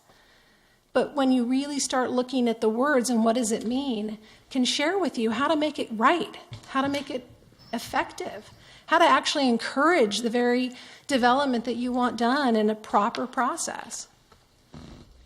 This is really a sad day for the city of Port Orchard. And I'm really embarrassed for you.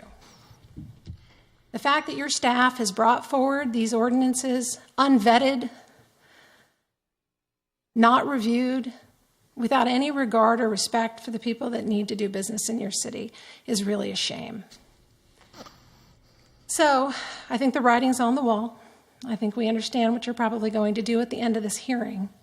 I would ask that you show the same courage you did with regard to the impact fees, and that you demand that there be a process.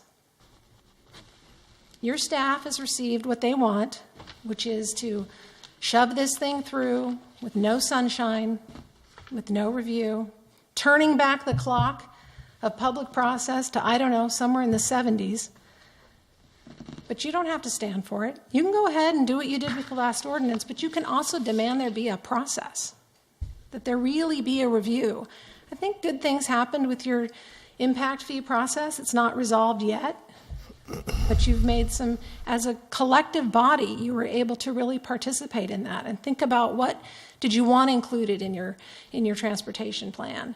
What really needed to be there for the next 6 years as opposed to projects that are 20 years out? They'll pop up. They're going to come back on there. I understand that. But it was a process. And it was the council, not the mayor, that mandated the public have an opportunity.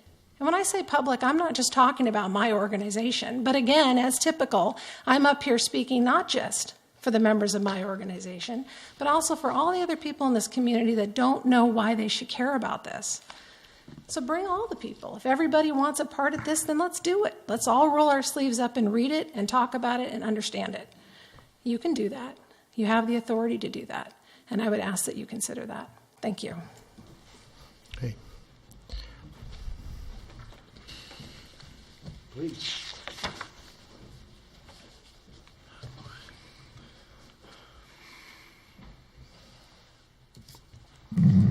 Thank you.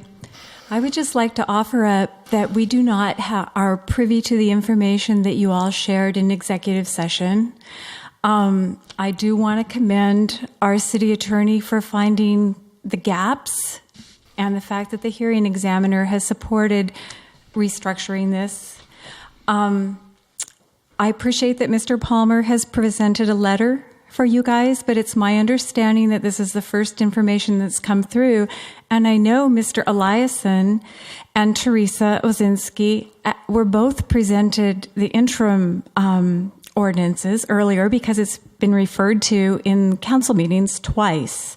So my question is, if we need to do input, there's some opportunity for them to gather their information and send you in some letters as well. But in the meantime, I appreciate us not being subject to potential litigation or being behind the ball, so to speak, when it comes to being up on our codes.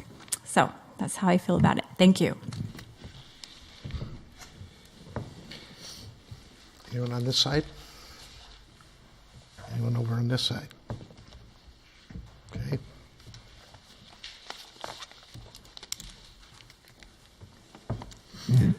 As I understand it, it kind of feels like the emergency issue is tied to the interim ordinances. And so that's probably why it's all getting lumped together in this process. But what I fail to understand is how we could be 2 months down the road from when the interim ordinances and this emergency deal was introduced, and all of our decision makers are just finding out about it today. There's something wrong here. It's kind of hinky. Who's running this show? Who's in charge? Who's making these decisions? I don't get it. It's not right. Please.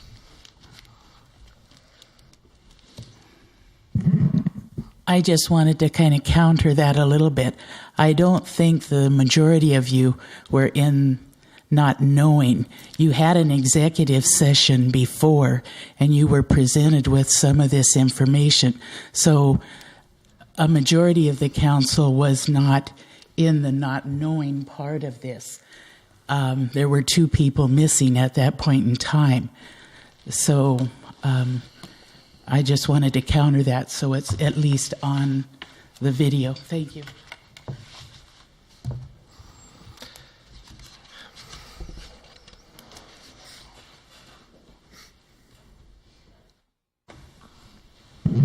Mike Eliason, Kitsap Realtors. I wasn't planning on testifying on this issue, but since there were a lot of comments about what happened, I'd like to remind people, to my recollection, it was staff and the city attorney who dropped words like moratorium and emergency. But as I recall, you guys adjourned to executive session to discuss what you're going to do, and I don't know what you discussed there, but when you come out, there must have been some directive by the mayor or city council to say, hey, involve the realtors and the home builders in Capo, because a couple days later, that's when we got copies of the ordinance. So based on my limited information, I'd like to say thanks to the council, maybe the mayor, I don't know who, but it must have been at your directive that we were included in the process. Thank you. Anyone on this side? This side, last tabs. No more hands? Okay. Hereby close the public hearing on item C. And Mr. Clausen? Mr. Mayor, I would move to continue the effect of the interim ordinance number 015-15 in accordance with section 9 and 10 of ordinance number 015-15. And I guess once the motion gets on the floor, I'll speak more to it. Okay, and the motion is for 2. You want to continue for 60 days. Continue for 60 days, and essentially the same motion as we had before. Is that correct? Mr. Clausen, before I second that, does that also include a comparison matrix within the next 2 weeks for this ordinance also? I certainly would accept that. I was just assumed that the previous motion would have taken care of that, but that's fine. If that's the case, I'll second. Okay, we have a motion and a second. Other discussion? Under discussion, Mr. Mayor, and the comments of not having participation, it's my expectation that in preparation for the public hearing at the Planning Commission, that all the affected folks will have an opportunity, as Mr. Palmer did, providing input and their concerns to the ordinance. And I would assume, once again, that the Planning Commission will take all of that testimony into consideration before they forward a revised ordinance. So I guess it is my expectation that what comes before us for future adoption will incorporate all of the folks who want to participate in the development of a model ordinance, if you will. Okay, any other questions? Yes, I would just say, John, I think what I heard people asking for was a kind of interaction and going over items, and kind of like what we did with the impact fee. I think that was even mentioned. So, I actually would be in favor of setting up something and allowing the stakeholders to come in and sit down on a table and discuss these just these kind of issues with the city planning director and city attorney and us, of course. So, I mean, I know that we could pass this, but, frankly, afterwards, we could say that we want to set up this interaction, this meeting. So, I mean, that's what I'm in favor of. I see the benefit. I saw the benefit with the impact fee as well.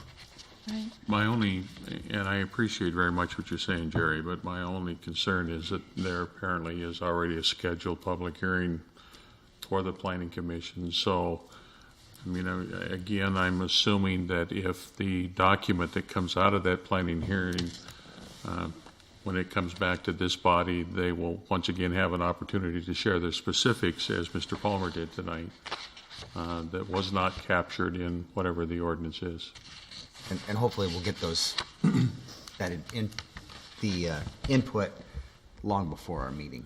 And maybe not the can I evening just want to correct that there is not a hearing scheduled at the Planning Commission at this point, but under a 60-day timeline, we will schedule that. We were planning on having it on the agenda as a discussion item, but not to actually take testimony at this Then time. that's a whole different ballgame then, and then once we take care of this motion, then I either entertain or offer another. Okay. Well, let's go ahead and process this motion. Is there any other comments Mayor? on the floor? Yes. I do want to make one comment based upon the comment that I heard. Not all of the state laws describe statutory deadlines for issuance of final decisions. You do have to put them in your code. State law requires that you put the deadlines for issuance of a final decision in your code. And I also heard people say that that's not a risk of litigation because nobody sues because you don't meet the deadlines for issuance of final decision. As you know, I represent the cities in the insurance pool, the AWC, RMSA insurance pool, and land use litigation, and I can tell you I've had 5 lawsuits in that in the last 3 years. Okay. So we're, Brandy, can you read the motion on the floor?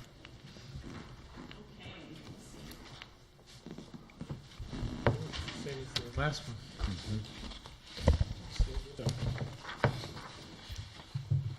Okay, so made by Councilmember Clausen, second by Councilmember Patanzu, that they move to continue the effect of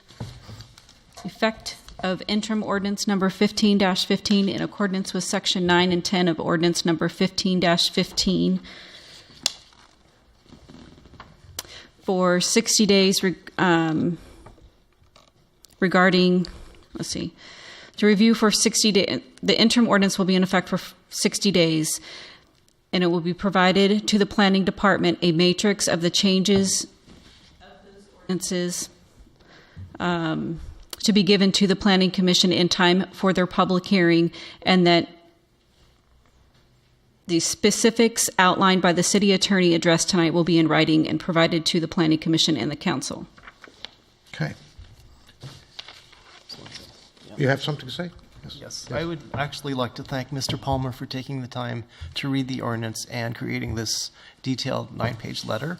It is helpful to have points that you believe are inaccurate or which we have missed, and from that we can create a better document. So thank you. Okay.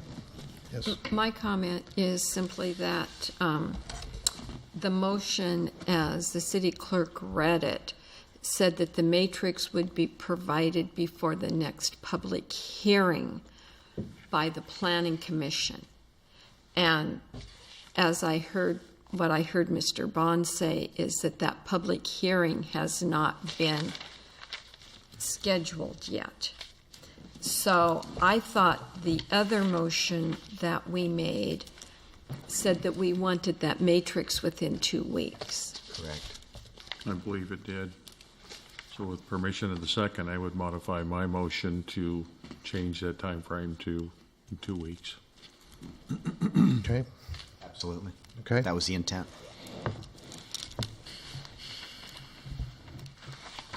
It's a comparison matrix, our current code, the prior code to this interim code. As well as the letter explaining. Yes. Any other? Are you going to address All right, then, seeing none, we're going to be voting on item C as read into the record. All those in favor say aye. Aye. Opposed, nay. The motion carries. Okay, we'll move on to business item. Mr. Mayor, before we do that, I don't know if Mr. Childs, if you want to offer a motion? Yes. I'm not sure of exactly the wording, but I would make a motion that we have staff put into place an opportunity for a discussion on these two, I think there's two, public hearing interim ordinances in order for stakeholders to come in and participate with council and staff to discuss them. Second. A motion to put into place public hearing on both. Not really a public hearing, but a public discussion. Public discussion. I have a question about that.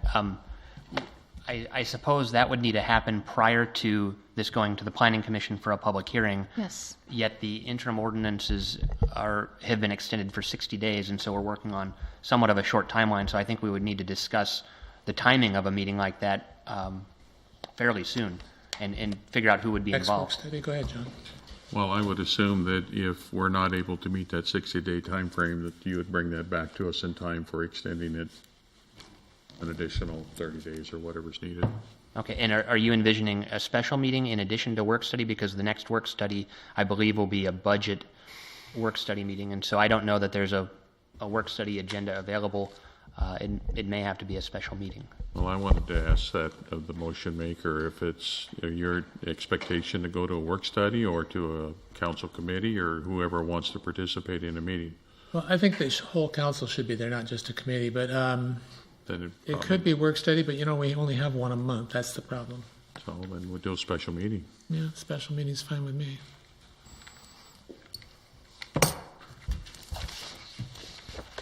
Okay, would you, a motion to put into place a special meeting for public discussion on both? Help me with this, it's your motion. The two ordinances that we talked about tonight that we've extended their time 60 days. I could, what is it, 14-15 and 15-15, if I remember right? And that meeting would be after the 2 weeks that we've given to complete the comparison matrix. Could the beginning of that process be the Planning Commission? Did we meet afterwards? I would suggest maybe a joint meeting, but I don't know if that would occur at the next Planning Commission meeting on a Monday night or at some other date. Could we not Too much. get this matrix to the, we're lay people, so are the Planning Commission. That's the purpose of this matrix, so we can understand these changes. Maybe it's going to be sufficient to have our Planning Commission with this matrix meet with the stakeholders and the public, and we'll get some clarity on this. And if we don't, then it's up to us and the same individuals to continue this process. I just think if we don't get in ourselves and roll up our sleeves, that we're still on the outside looking in. I still think there's some education for all of us, and I think it's necessary to hear. And then Not opposed to interact. that. I'm just Yeah, but knowing what the calendar if we is. just leading have to them the meet year. with Planning Commission, we're not getting that. I think that's the start. Well, in general, in updating future ordinances, I would think that we'd want to be proactive and have stakeholders meet earlier in the process before we actually move forward with some of these changes. I think it would save a lot of time, and it makes a lot of sense, and this is what we're hearing from everyone out here. Frankly, I don't know. Did anybody actually second what I said? No, we don't have a second. I'm not even sure you have a complete motion here. I believe Councilmember Lucarelli seconded. I That's, did. that's, Oh, and she we- did? Okay. Okay, great.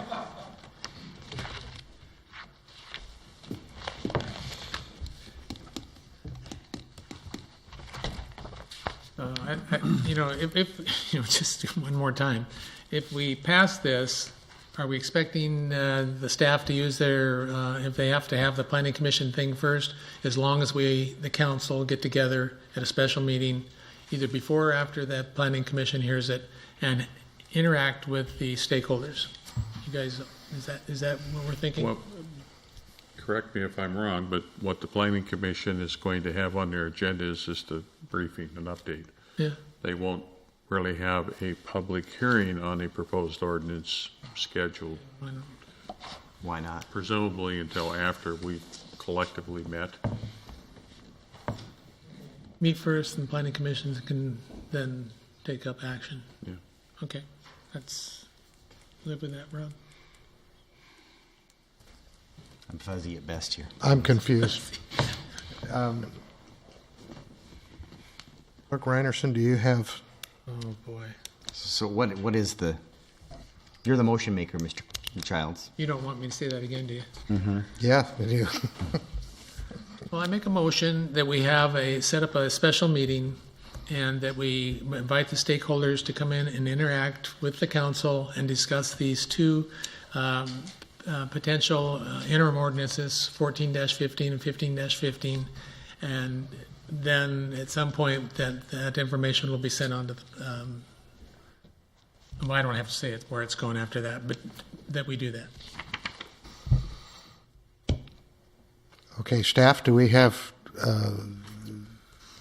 logistic questions answered so that can happen? And that meeting was to take place after the matrix had been completed. Yes, perfect. Thank you, Brandy. Sounds like we'll be talking about this in 2 weeks. And prior to the Schedule- public hearing and held to by the schedule Planning this meeting. Commission. Well, there's no public hearing right now. Right, so There is no after public two- hearing for the right. Planning Commission right now. But the council wants to meet after 2 weeks of the matrix, but before the hearing of the Planning Commission, right? Correct. Yes. So within that time frame. For a planning meeting. Before one can be scheduled before the planning commission.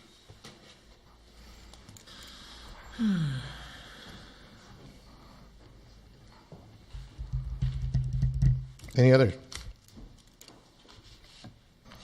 Motion on the floor is to set up a special meeting with stakeholders and the council to discuss these two ordinances after the matrix delivered before the Planning Commission meeting. Is that correct? No, it was before the Planning Commission's public hearing, No. not before the Planning Commission's meeting. We're not having a public. Well, at some point you can schedule one, right? They will eventually, and I'm suspecting now that'll probably be in December. That's the way that's seeming to fall out. Okay, So okay. we would need it after the comparison matrix has been created and before the Planning Commission's public hearing on these two ordinances. Okay. Okay, everybody ready? All those in favor, say aye. Aye. Opposed, nay. Motion carried. Okay.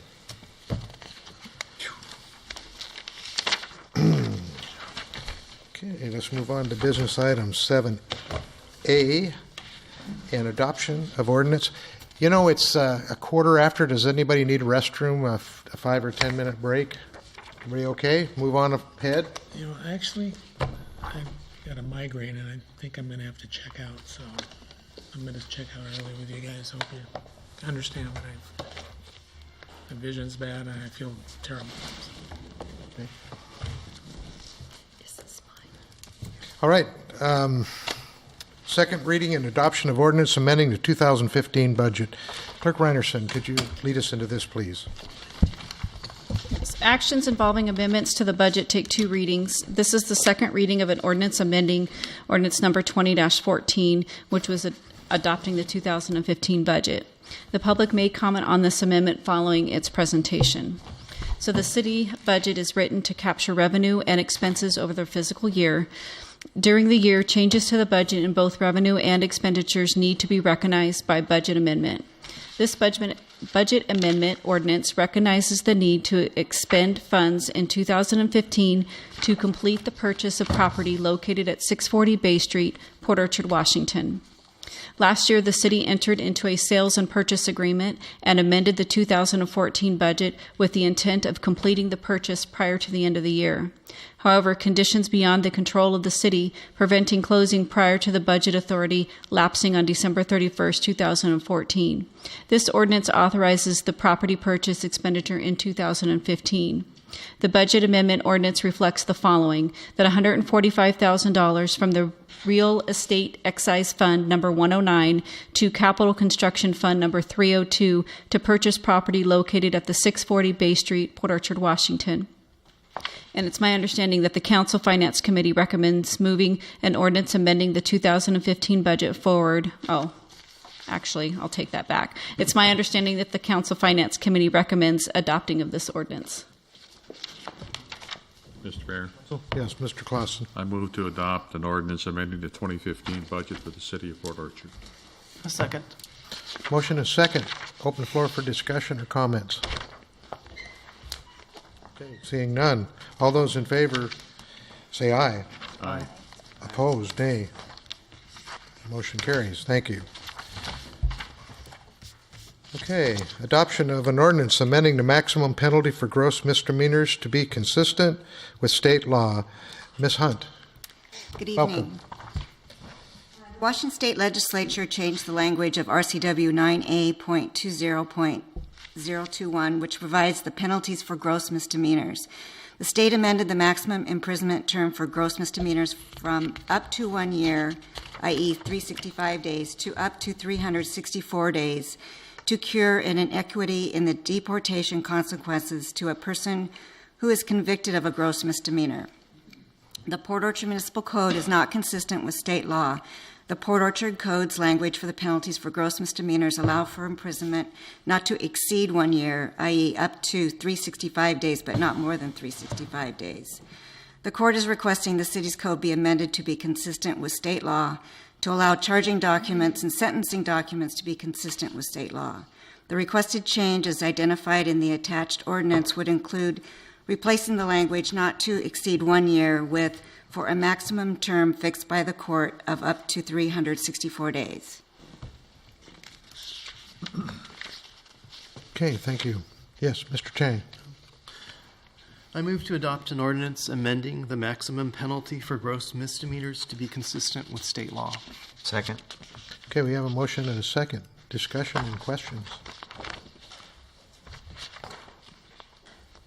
Seeing none, all those in favor of the motion on the floor say aye. Aye. Opposed? Nay? Motion carries. Thank you. Thank you.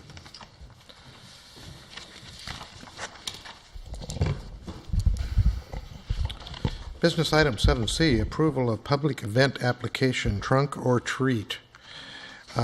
Clerk Reinerson. Yes, Jessica Anderson with the Capital Christian Center has submitted an application for the trunk or treat event to be held Saturday, October 31st, 2015. The event will begin at 6 p.m. and end at 9 p.m. The organization is requesting use of city parking lots and has received permission from the Port of Bremerton to use their property at the gazebo. Trunk or Treat purpose is to create a fun, free, and safe environment for the community to get candy and learn about their organization. They are anticipating approximately 300 people will attend. City departments, South Kitsap Fire and Rescue, and Kitsap Transit have reviewed the application and had submitted their recommendations and or comments which have been provided to you.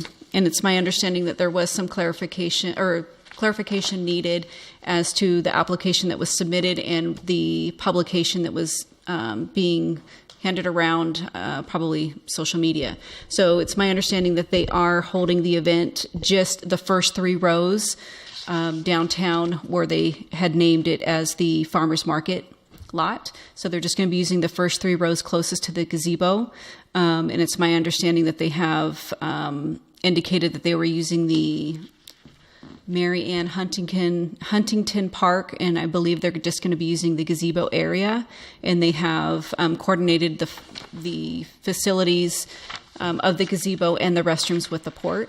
And I believe that she is in the audience. I know it's been a long night, so hopefully she is still here. So if the council has any additional questions, I'm sure she'd be able to answer them. And staff, based on the comments received from the other department directors, recommends approving the public event application. Okay. Mr. Patonson. Move to approve the public event application for Capital Christian Center to hold their public event using a portion of the city parking lots as presented. Second. Okay, we have a motion and a second. Open the floor for discussion or comments. Yes.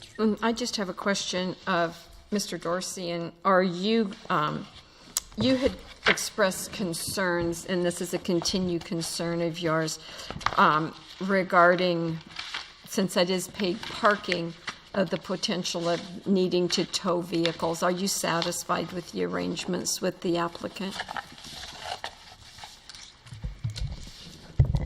I think I'm just having gone on record to express my continued concern that we tend to have a lot of events within that paid parking area that aren't necessarily a revenue issue, a loss of revenue. It is a situation where somebody, especially on a Saturday night, somebody's going to go to Seattle and they're going to put the money in the meter thinking that when they get back home on that last boat from Seattle, their car is going to be gone because it had to be towed for the event. And so we've had a number of these events, and we've had this situation come up.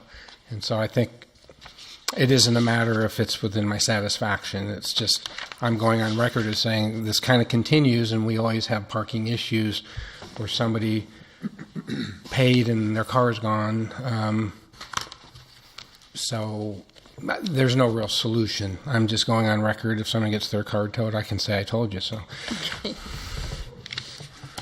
Mr. Clausen. Don't we post parking area that they can't park after a certain day and time? We do, but those aren't necessarily, we don't put one in every single stall. So they've been missed. People have parked in a hurry to catch a ferry. They've put their money on their card and they're gone, and then they come back. So I was just making a statement.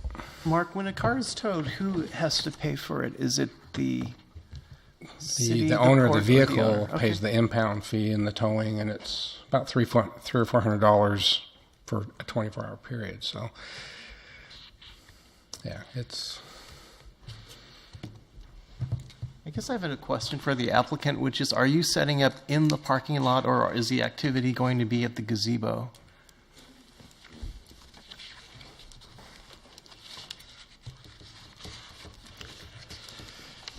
Hi. Yeah, the activity is going to be both in the parking lot and the gazebo. We're currently planning on using the gazebo to facilitate some sound equipment. We'll just be having some family-friendly music playing and stuff for the activity, and then we're going to have cars lined up in the actual parking stalls where the trunks will be decorated and such to hand out candy to children and families in that area. Any other questions?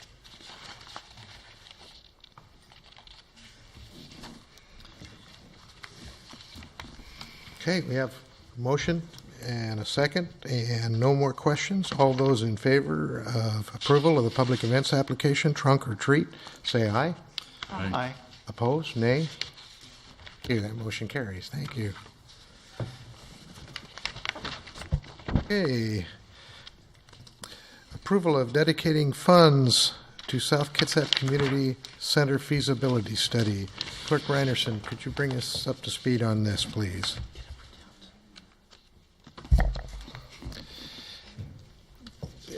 Attorney Morrison, did you have? I'll start it and then turn it Attorney over? Morris Okay. can finish. How's that? Okay. Okay, so at the October 20th, 2015 work study session, Jesse Palmer, the Grants and Government Relations Director for the YMCA of Pierce and Kitsap counties, provided an update on the efforts to conduct a South Kitsap Community Center feasibility study. Mr. Palmer stated that the cost of the study is $25,000, and he has received commitments from Kitsap County, CHI, and South Kitsap School District. He's asking if the council is interested in partnering in this study, and if the city contribute between $3,000 to $4,000. The remainder of the funds will be picked up by the YMCA. In that meeting, it was explained that the city will receive a complete copy of the study once complete. At that meeting, the city attorney Morris expressed some concerns of contributing city funds for this study and has provided a council memo outlining them. And I think she will take it from here. Would the council like me to go over my memo, or? Okay, well, basically, in the memo, I described the constitutional prohibition on gift of public funds. It basically states that no county, city, town, or other municipal corporation shall give any money, property, or loan its money or credit to or in aid of any individual, association, company, or corporation, except for the necessary support of the poor or infirm. And based on that prohibition, I've cited a case and an attorney general opinion that I found was probably the closest situation to the case that's presented to you tonight. And I concluded that the city's contribution towards the cost of the YMCA feasibility study would likely be viewed as an unconstitutional gift of public funds.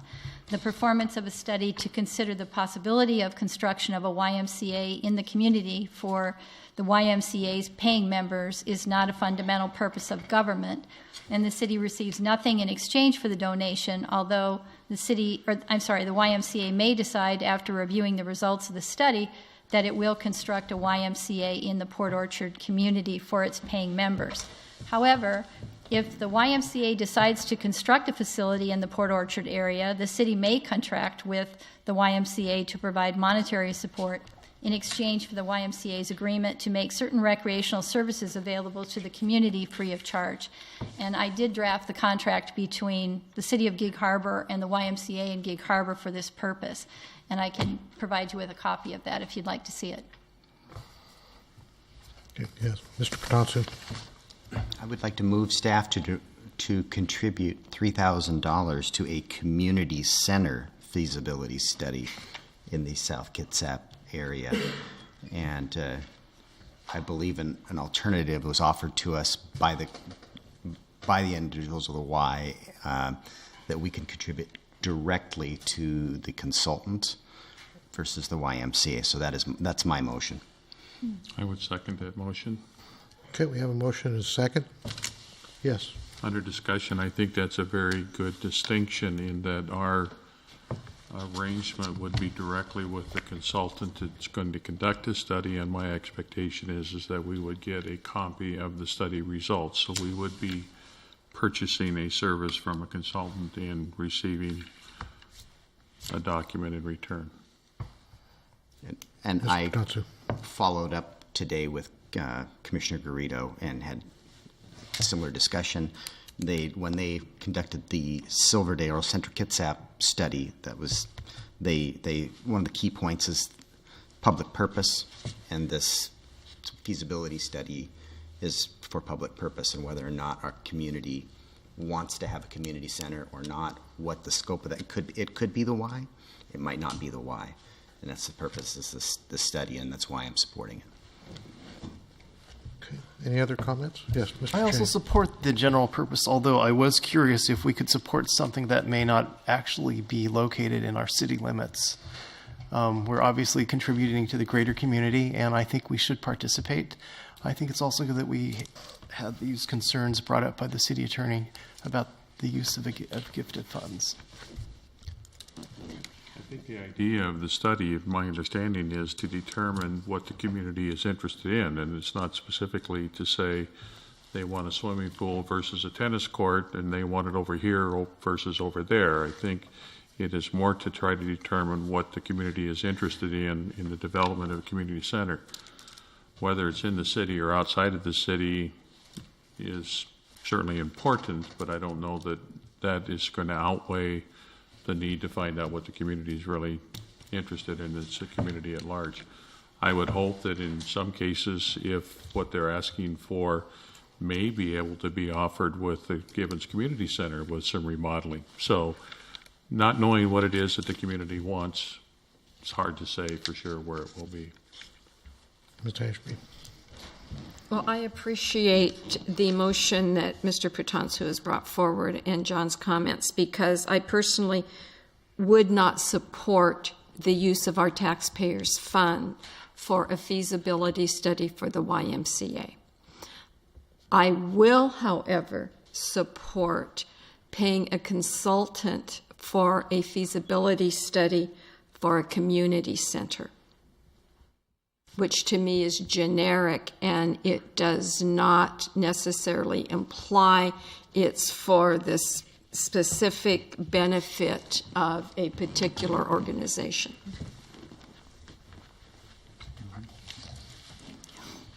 Other questions or any other comments?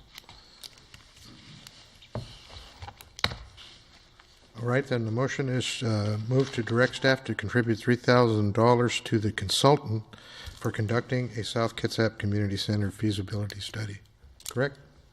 Yes. All those in favor say aye. Aye. Aye. Opposed, nay. That motion carries. All right, reports of the council committees. Mr. Clausen. I reported on the last Finance Committee meeting that we had at the work study. I believe the council all received copies of the minutes of that meeting, and that was the initial discussion on the preliminary budgets and a few things that the committee has so far recommended. But as I had indicated at the work study, certainly encouraging all the council to make sure and let the committee know what they're interested in the 2016 budget. Thank you. Economic Development, Tourism, Ms. Ashby. Yes, our next meeting will be November 9th, immediately following the Public Properties meeting. However, I also want to touch on what I believe is some very important issues before our council, and I appreciate Mr. Anderson mentioning it earlier today, in that the county is going to be releasing sometime around November 5th or 6th their early preliminary draft of its 2016 comprehensive plan. They have open houses beginning on November 10th, which is the one at Port Orchard from 5 to 7. Included in the preliminary draft, we expect, will be 3 alternatives to the county's urban growth boundaries. Port Orchard's input to these UGA boundaries will be through the county's public comment process. So it's very important that our council review the alternatives for the UGA boundaries and offer a preferred option to the county. I'm suggesting that we can do this at our November work study session. I know that we have budget on that agenda. I don't know what else is on that agenda, but it's my understanding that the county public input process will be for about 30 days.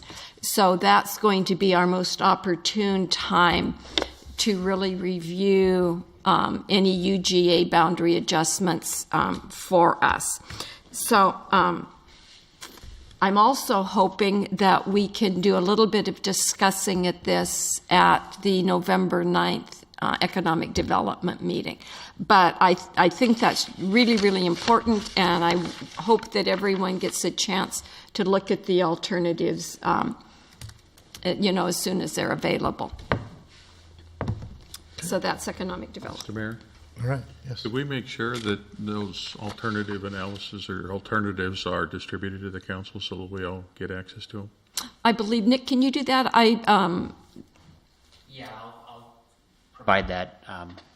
Make myself a note right now. Okay, I also am on the county's email list, so I get that information, but it may be more appropriate for Nick to send that out to all the council members. Or if you get an email, send it to the clerk, and she can send it out to the rest of us. Okay.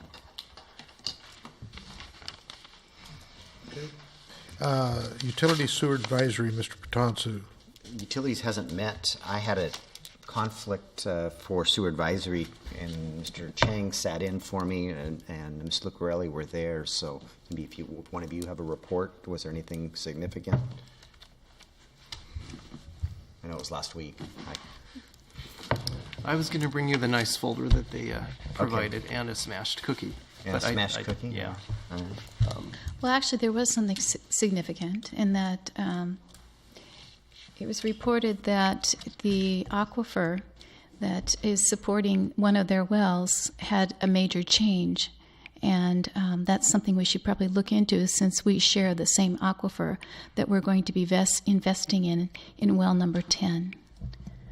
So that's something that came out of that. I guess my concern, Councilwoman Lucarelli, was one, that wasn't a SAC agenda item. It wasn't in the minutes or of the discussion. That was a sidebar discussion. And when I tracked that down today, I determined that that was not the issue. They have a well that has some mechanical issues, that there is a decline, but there's no correlation to our aquifer, sharing an aquifer. I mean, we have that USGS study, so I'd like to not help perpetuate that rumor at this point, and we've confirmed today that that's not the case. So thank you. It was a concern that just needed to be addressed. Yeah. Basically, we went over their budget to date for both the capital and the operating, and the trend was actually that the city is getting closer to 50-50 parity with the other side. It's actually at 49-51. And they were talking about how it was projected at one time that the city would be 50-50 by 2010. And now we're speculating that might actually happen by 2020. So and that's how the costs are apportioned. Yes. Thank you, Fred. Does anybody have one for public property, Mr. Cartwright? Just that public property will be meeting November 9th at 8:30 here in council chambers. Lodging Tax Advisory, Mr. Chang. Nothing to report. Festival Chimes and Lights, Ms. Lucarelli. Our next meeting is November 16th at 3:30. We just had a meeting, and we're moving forward very quickly with the festival. We're just about set to put out the public schedule of events, and we'll have the brochure printed next.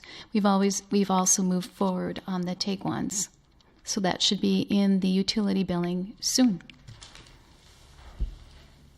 Just only announcement I have on the meetings are November 17th. We're having a work study session right here in the chambers at 7. And let's see here. I have an outside agency. Pardon me? I have a report for Kitsap Transit, actually. Okay. Well, let's see here. Yeah. Let's go with the other reports then. Go ahead, Mr. Patonsu. Okay. So last week I couldn't attend the SAC meeting because I was at the public meeting for Kitsap Transit's Kitsap Ride program, and it's an innovative program where you can use your smartphone and instead of sending buses, we're starting a new service in the McCormick Woods area. Instead of sending buses around looking for people to climb on the bus, we're guaranteeing service in an hour with your smartphone. So you'll download a smartphone app, ask for service, how many people, and they'll pick you up at your doorstep and connect you with the existing service. So I think it's a way we can serve outlying areas, restore service to other areas that we've stripped it from in the past, and potentially even, improve service to other areas in Kitsap Transit. So really excited about it. The public meeting was outstanding, and there was a lot of excitement. We had about almost 40 people there inquiring about it. And you can call from a regular phone too. You can actually call from a regular phone too, but you don't have to have you don't have to have a smartphone, but it works really cool off a smartphone. Ms. Ashby, do you have a record? Yes, I have. Mr. Childs gave me, as he left, his notes from the Kitsap Economic Development Alliance's decision makers meeting, and I will just read what he handed me. Once again, Kitsap Connected was mentioned as winning another award. Executive Director John Powers acknowledged the other original stakeholders in the project, of which the City of Port Orchard is one.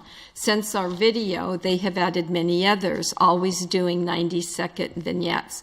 Interesting, Port Orchard's vignette is 7 minutes. The Kitsap Aeronautical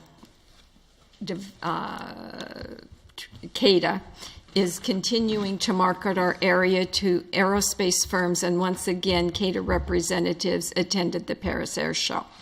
Also, it was pointed out that PSNS is the second largest industrial complex in the entire Northwest, next to Boeing Everett.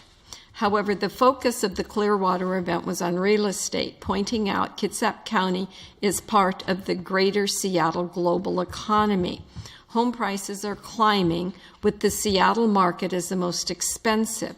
It was pointed out that this works to our competitive advantage, as companies are being priced out of the Seattle market can find bargain locations in Kitsap County. In the rental market, vacancies are low, with rents rising in all areas.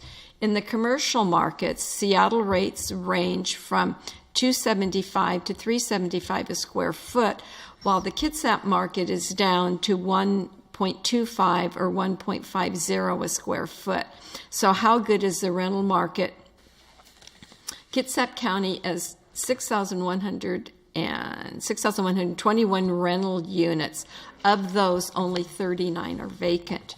There has been a significant number of large sales in the county, including the large one in Port Orchard. In all, some 55 commercial property changed hands to the tune of $92 million.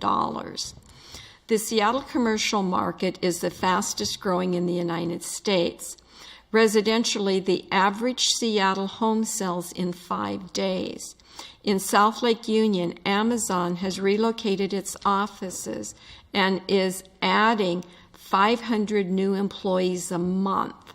And now here comes Expedia with 5,000 more people, with Chinese e-commerce company, and I can't pronounce it, also on the horizon.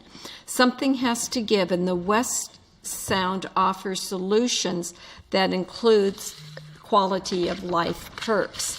The future of home ownership, the market is improving. However, remember, millennials are not into owning their own homes and are instead attracted to portability. At some point, this may have an adverse impact on the housing market, just not now.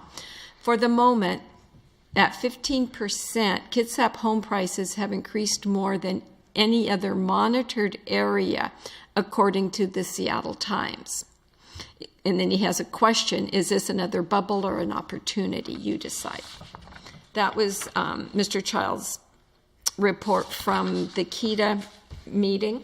I will then report on the Kitsap Regional Coordinating Council, and we have a meeting on next Tuesday, November 2nd. And I also would remind the council that we're all invited to the KRCC legislative reception on November 12th. Those are my reports. Okay. Anyone else? All right, we'll move on then to Mayor's report. I have several meetings coming up the beginning of this month, but nothing new to report, except for a very exciting invitation to the public. The Bay Street Pedestrian Bridge over Blackjack will have a ribbon cutting ceremony on Friday, November 6th. That's next Friday. And it's at 2 p.m. at Etta Turner Park, adjacent to the West Bay Center. And I'm not exactly sure all the things that we're going to be doing there for. We'll have, of course, dignitaries that had a part in getting us funding, and we'll have staff that are really worked very, very hard for 4 years to get this done. And we're going to have a brass band and a cake. So please, everyone is welcome.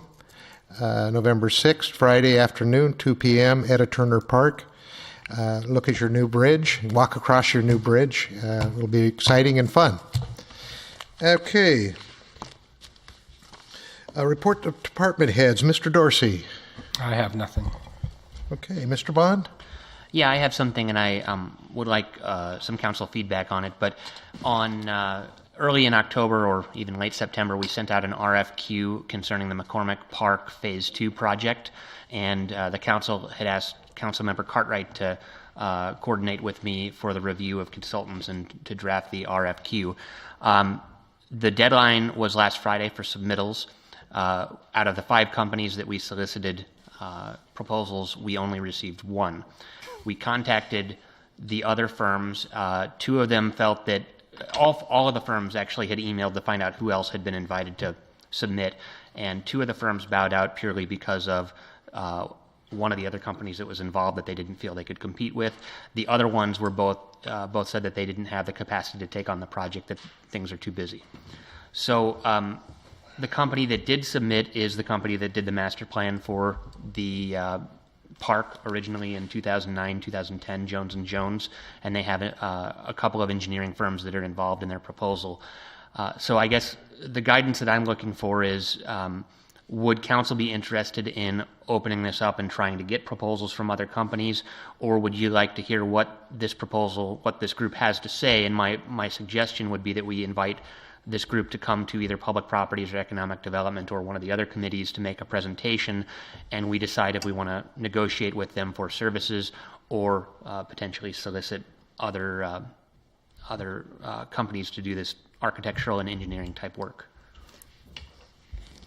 What I'm remembering from Public Properties is that originally we had asked about Jones & Jones, and you had suggested that they weren't all inclusive in doing the work we needed done. And correct. Yeah, well, and we said that we thought there could be some cost savings by having one firm that could do everything under one house, but they have assembled a very competent team, in my opinion, and so I think that they're perfectly capable of doing the job, and we can always negotiate with them, and if we don't agree on price, we can go back out and talk to others. But I suppose the one positive side is they have included one local company in their submittal, so there is a local component to the project, and so that's something that I've heard repeated from the public and council before, is trying to buy local when we can. The other thing that I would say is I would be interested in bringing them to public properties and listening to their proposal. I will also say that I served on the committee when they did the work in 2009, whenever that was. And I appreciated working with them and appreciated the quality of their work at that time. I will invite them to the next public properties meeting. In the event that they can't make that time, I know that Councilmember Cartwright can't make that meeting. Is it possible that time could be changed if we need to move it back a Tuesday, or does that work for you, Councilmember Chang? It depends what day and how much I notice. can coordinate that offline. Okay.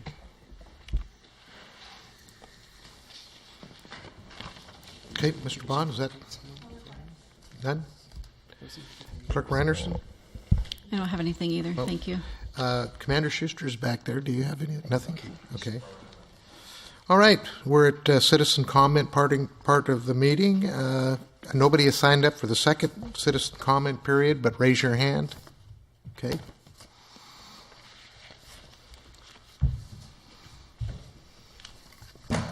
My name is Stanley Smith. I own the property at 1636 Bay Street. The prior owner removed an oil tank from the property, and I had a permit to fill the oil tank. And on October 13th, I went and had somebody fill the hole. And after conclusion of that, I had my people go and take shovels, scrape it off. We took brooms and a leaf blower and blew it off twice. And then I came to the council meeting, and at that time I had some real concerns, and I addressed them with the city council. The following day, I get a call from the director saying that I was in violation and that there's a potential that he was going to send me some citations, and that they send me an email. So I got the email, and that email is saying the dirt which has been exposed has been tracked onto the driveway in minor quantities onto Bay Street. It also goes as that no other work may occur on the property until the authorization has been given by the director, and this order to maintain repair has been lifted. So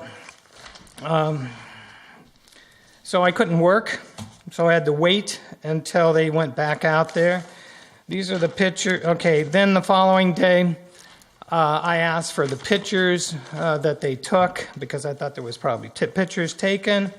And this is one of the pictures that was taken. It has me walking in front of the dirt here. That was October 13th. That's when I concluded working on it around 4 o'clock. The city of Port Orchard had their staff out there taking pictures of me. Also, you can see on here, and I got lots of pictures that the city has, there's absolutely no dirt on the road. And the dirt that was, the only steps that needed to be done at that point was take the pressure washer and take care of it. I went through tremendous steps to doing that. Currently, I've been asking for the director, because this is saying that I need to have permission from the director so I can continue doing work. And I haven't received that letter. I keep asking for it. Another issue that I came up with, putting bark and plants in. I've been asking the city for months now if putting plants in and bark is part of the shoreline exemption cost. I've been asking. I sent 3 emails for the planting of plants and the bark too, and I get all this legal stuff, and I show it to other people, and nobody understands. So I need help there. It's a simple question. Okay, thank you.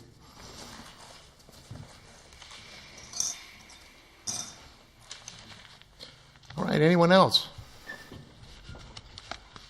Yes.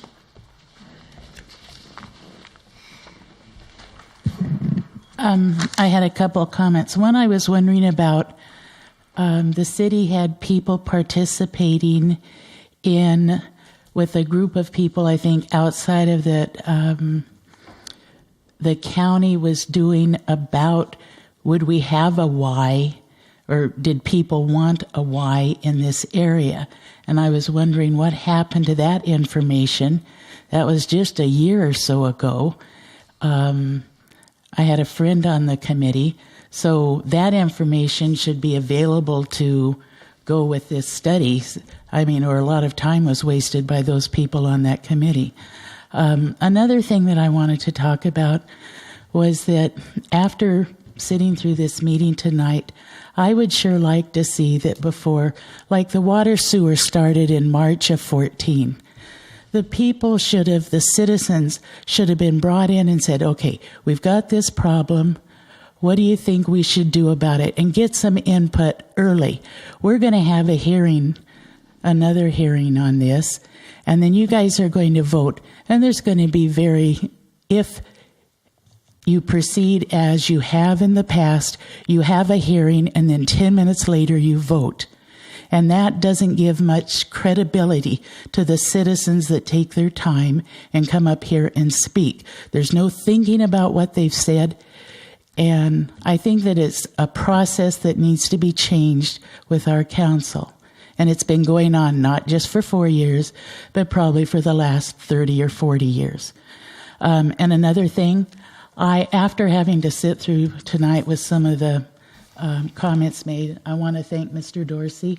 I want to thank Mr. Bond. I know you've worked very hard to get credentials that most other people in your position don't have in the state.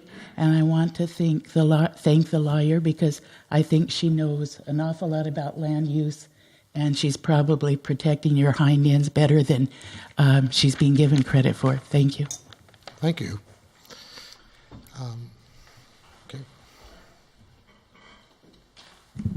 Hi, I'm Bill Christensen, and about a month ago, I think it was brought up that there was a derelict building ordinance being created, and I was just wondering the status of that. And secondly, has anyone inspected or re-inspected Myries? I know about a month ago I saw some workmen out there doing some tightening up of loose boards, and I know winter's coming up, wind, rain, possibly snow, and I'm just wondering how often an inspector goes out there to make sure that it is safe to walk past. I'll try to get some answers for you on those questions. Yes.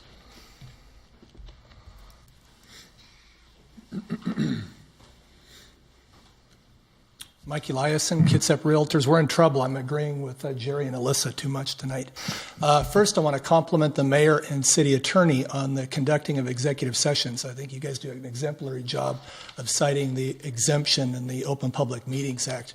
It used to be years ago the county would be overly broad and say we're going to have an executive session for 15 minutes about personnel, and you'd have to remind them that the Attorney General at that time, Christine Gregoire, who went on to be governor, said it's overly broad. You need to be specific. And so I think you do a good job with that. The only thing I'd like to have clarification on is whether the announcer needs to specify who's going to join the elected body in there. Because I know a lot of bodies in the past would say council's meeting in executive session and joining us will be the public works director, city attorney. I'm not sure. I've been out of this now. I haven't been an auditing officer now for over a decade, so I'm not sure what's required. Next issue is we've been told by West Sound Utility District and Kitsap County that the city's administration has said that the UGAs will either stay the same or could be reduced in size. I don't have that letter. If you could provide that to me, that'd be great. If not, I'll turn in a request under the Public Records Act and get it. But since I did hear it from two sources, I'm a little bit concerned that we've got the cart before the horse. Not to get into great detail with population allocation and buildable lands analysis, but there's a lot more things that need to be done at the county and the city with your comp plan before we get deciding at a non-governance board. It's the legislative body that's going to decide the size of these UGAs. And so we're concerned that any other agency might have gotten the impression, officially or unofficially, that these UGAs in the city are going to be the same or smaller. Who's to say that they couldn't be bigger? We need to see all the data first. And then last but not least, I'm glad to see a return of the police department here. I remember old meetings that would go on past midnight. I didn't think they were ever going to end, so I compliment you on that as well. But I remember Al Townsend sitting in the audience, and it was nice to have that, especially around election time, because a lot of crazy things happen, and I think the council and the mayor need to be protected because you never know when somebody's going to, do something they shouldn't do. And then my last comment is, I'm sorry Jerry's not here. There's always accusations during election time, but not that I owe you an apology, but I want to apologize to Cindy and Jerry because they're true public servants, and it just breaks my heart when you read online that they're accused of being criminals. That's just outrageous. Thank you. Okay. Yes, sir. I concur with the last statement that Mike had. One thing about the urban growth boundary, I want to remind you of the history. When the Growth Management Act came and the counties were allocating population, the city of Port Orchard got left out of the first two rounds because the county decided to do North Kitsap first, Central Kitsap, and when it came time to do Port Orchard, they found out that they were doing it wrong, so they had to do it all together one more time. So we never had any growth in Port Orchard because we had no urban growth boundary. That's why we have a larger urban growth boundary now. So please fight for it and maintain it so that we can have future growth of our city. Boundary line adjustments. I've done more boundary line adjustments in my real estate career in the city of Port Orchard than I have in county. And one of the reasons is when they put in their process for boundary line adjustments, it's as cumbersome as if you were doing a whole plat. So be careful about that. And last thing, please help this man. Help this man. All government is about real estate. Your federal government is about real estate. Your state government's about real estate. Armies are for protecting the real estate. It's all about real estate. Go drive by this man's house and look at it. That is what you're elected for. It's real estate. This man needs help. I feel sorry for him. He's an investor. He has a disability that makes him a little more flamboyant like some people. You please help him. When it doesn't work with staff, that's your job to help him out. And don't give away your authority to be the final say on anything. Thank you. Okay, thank you. All right.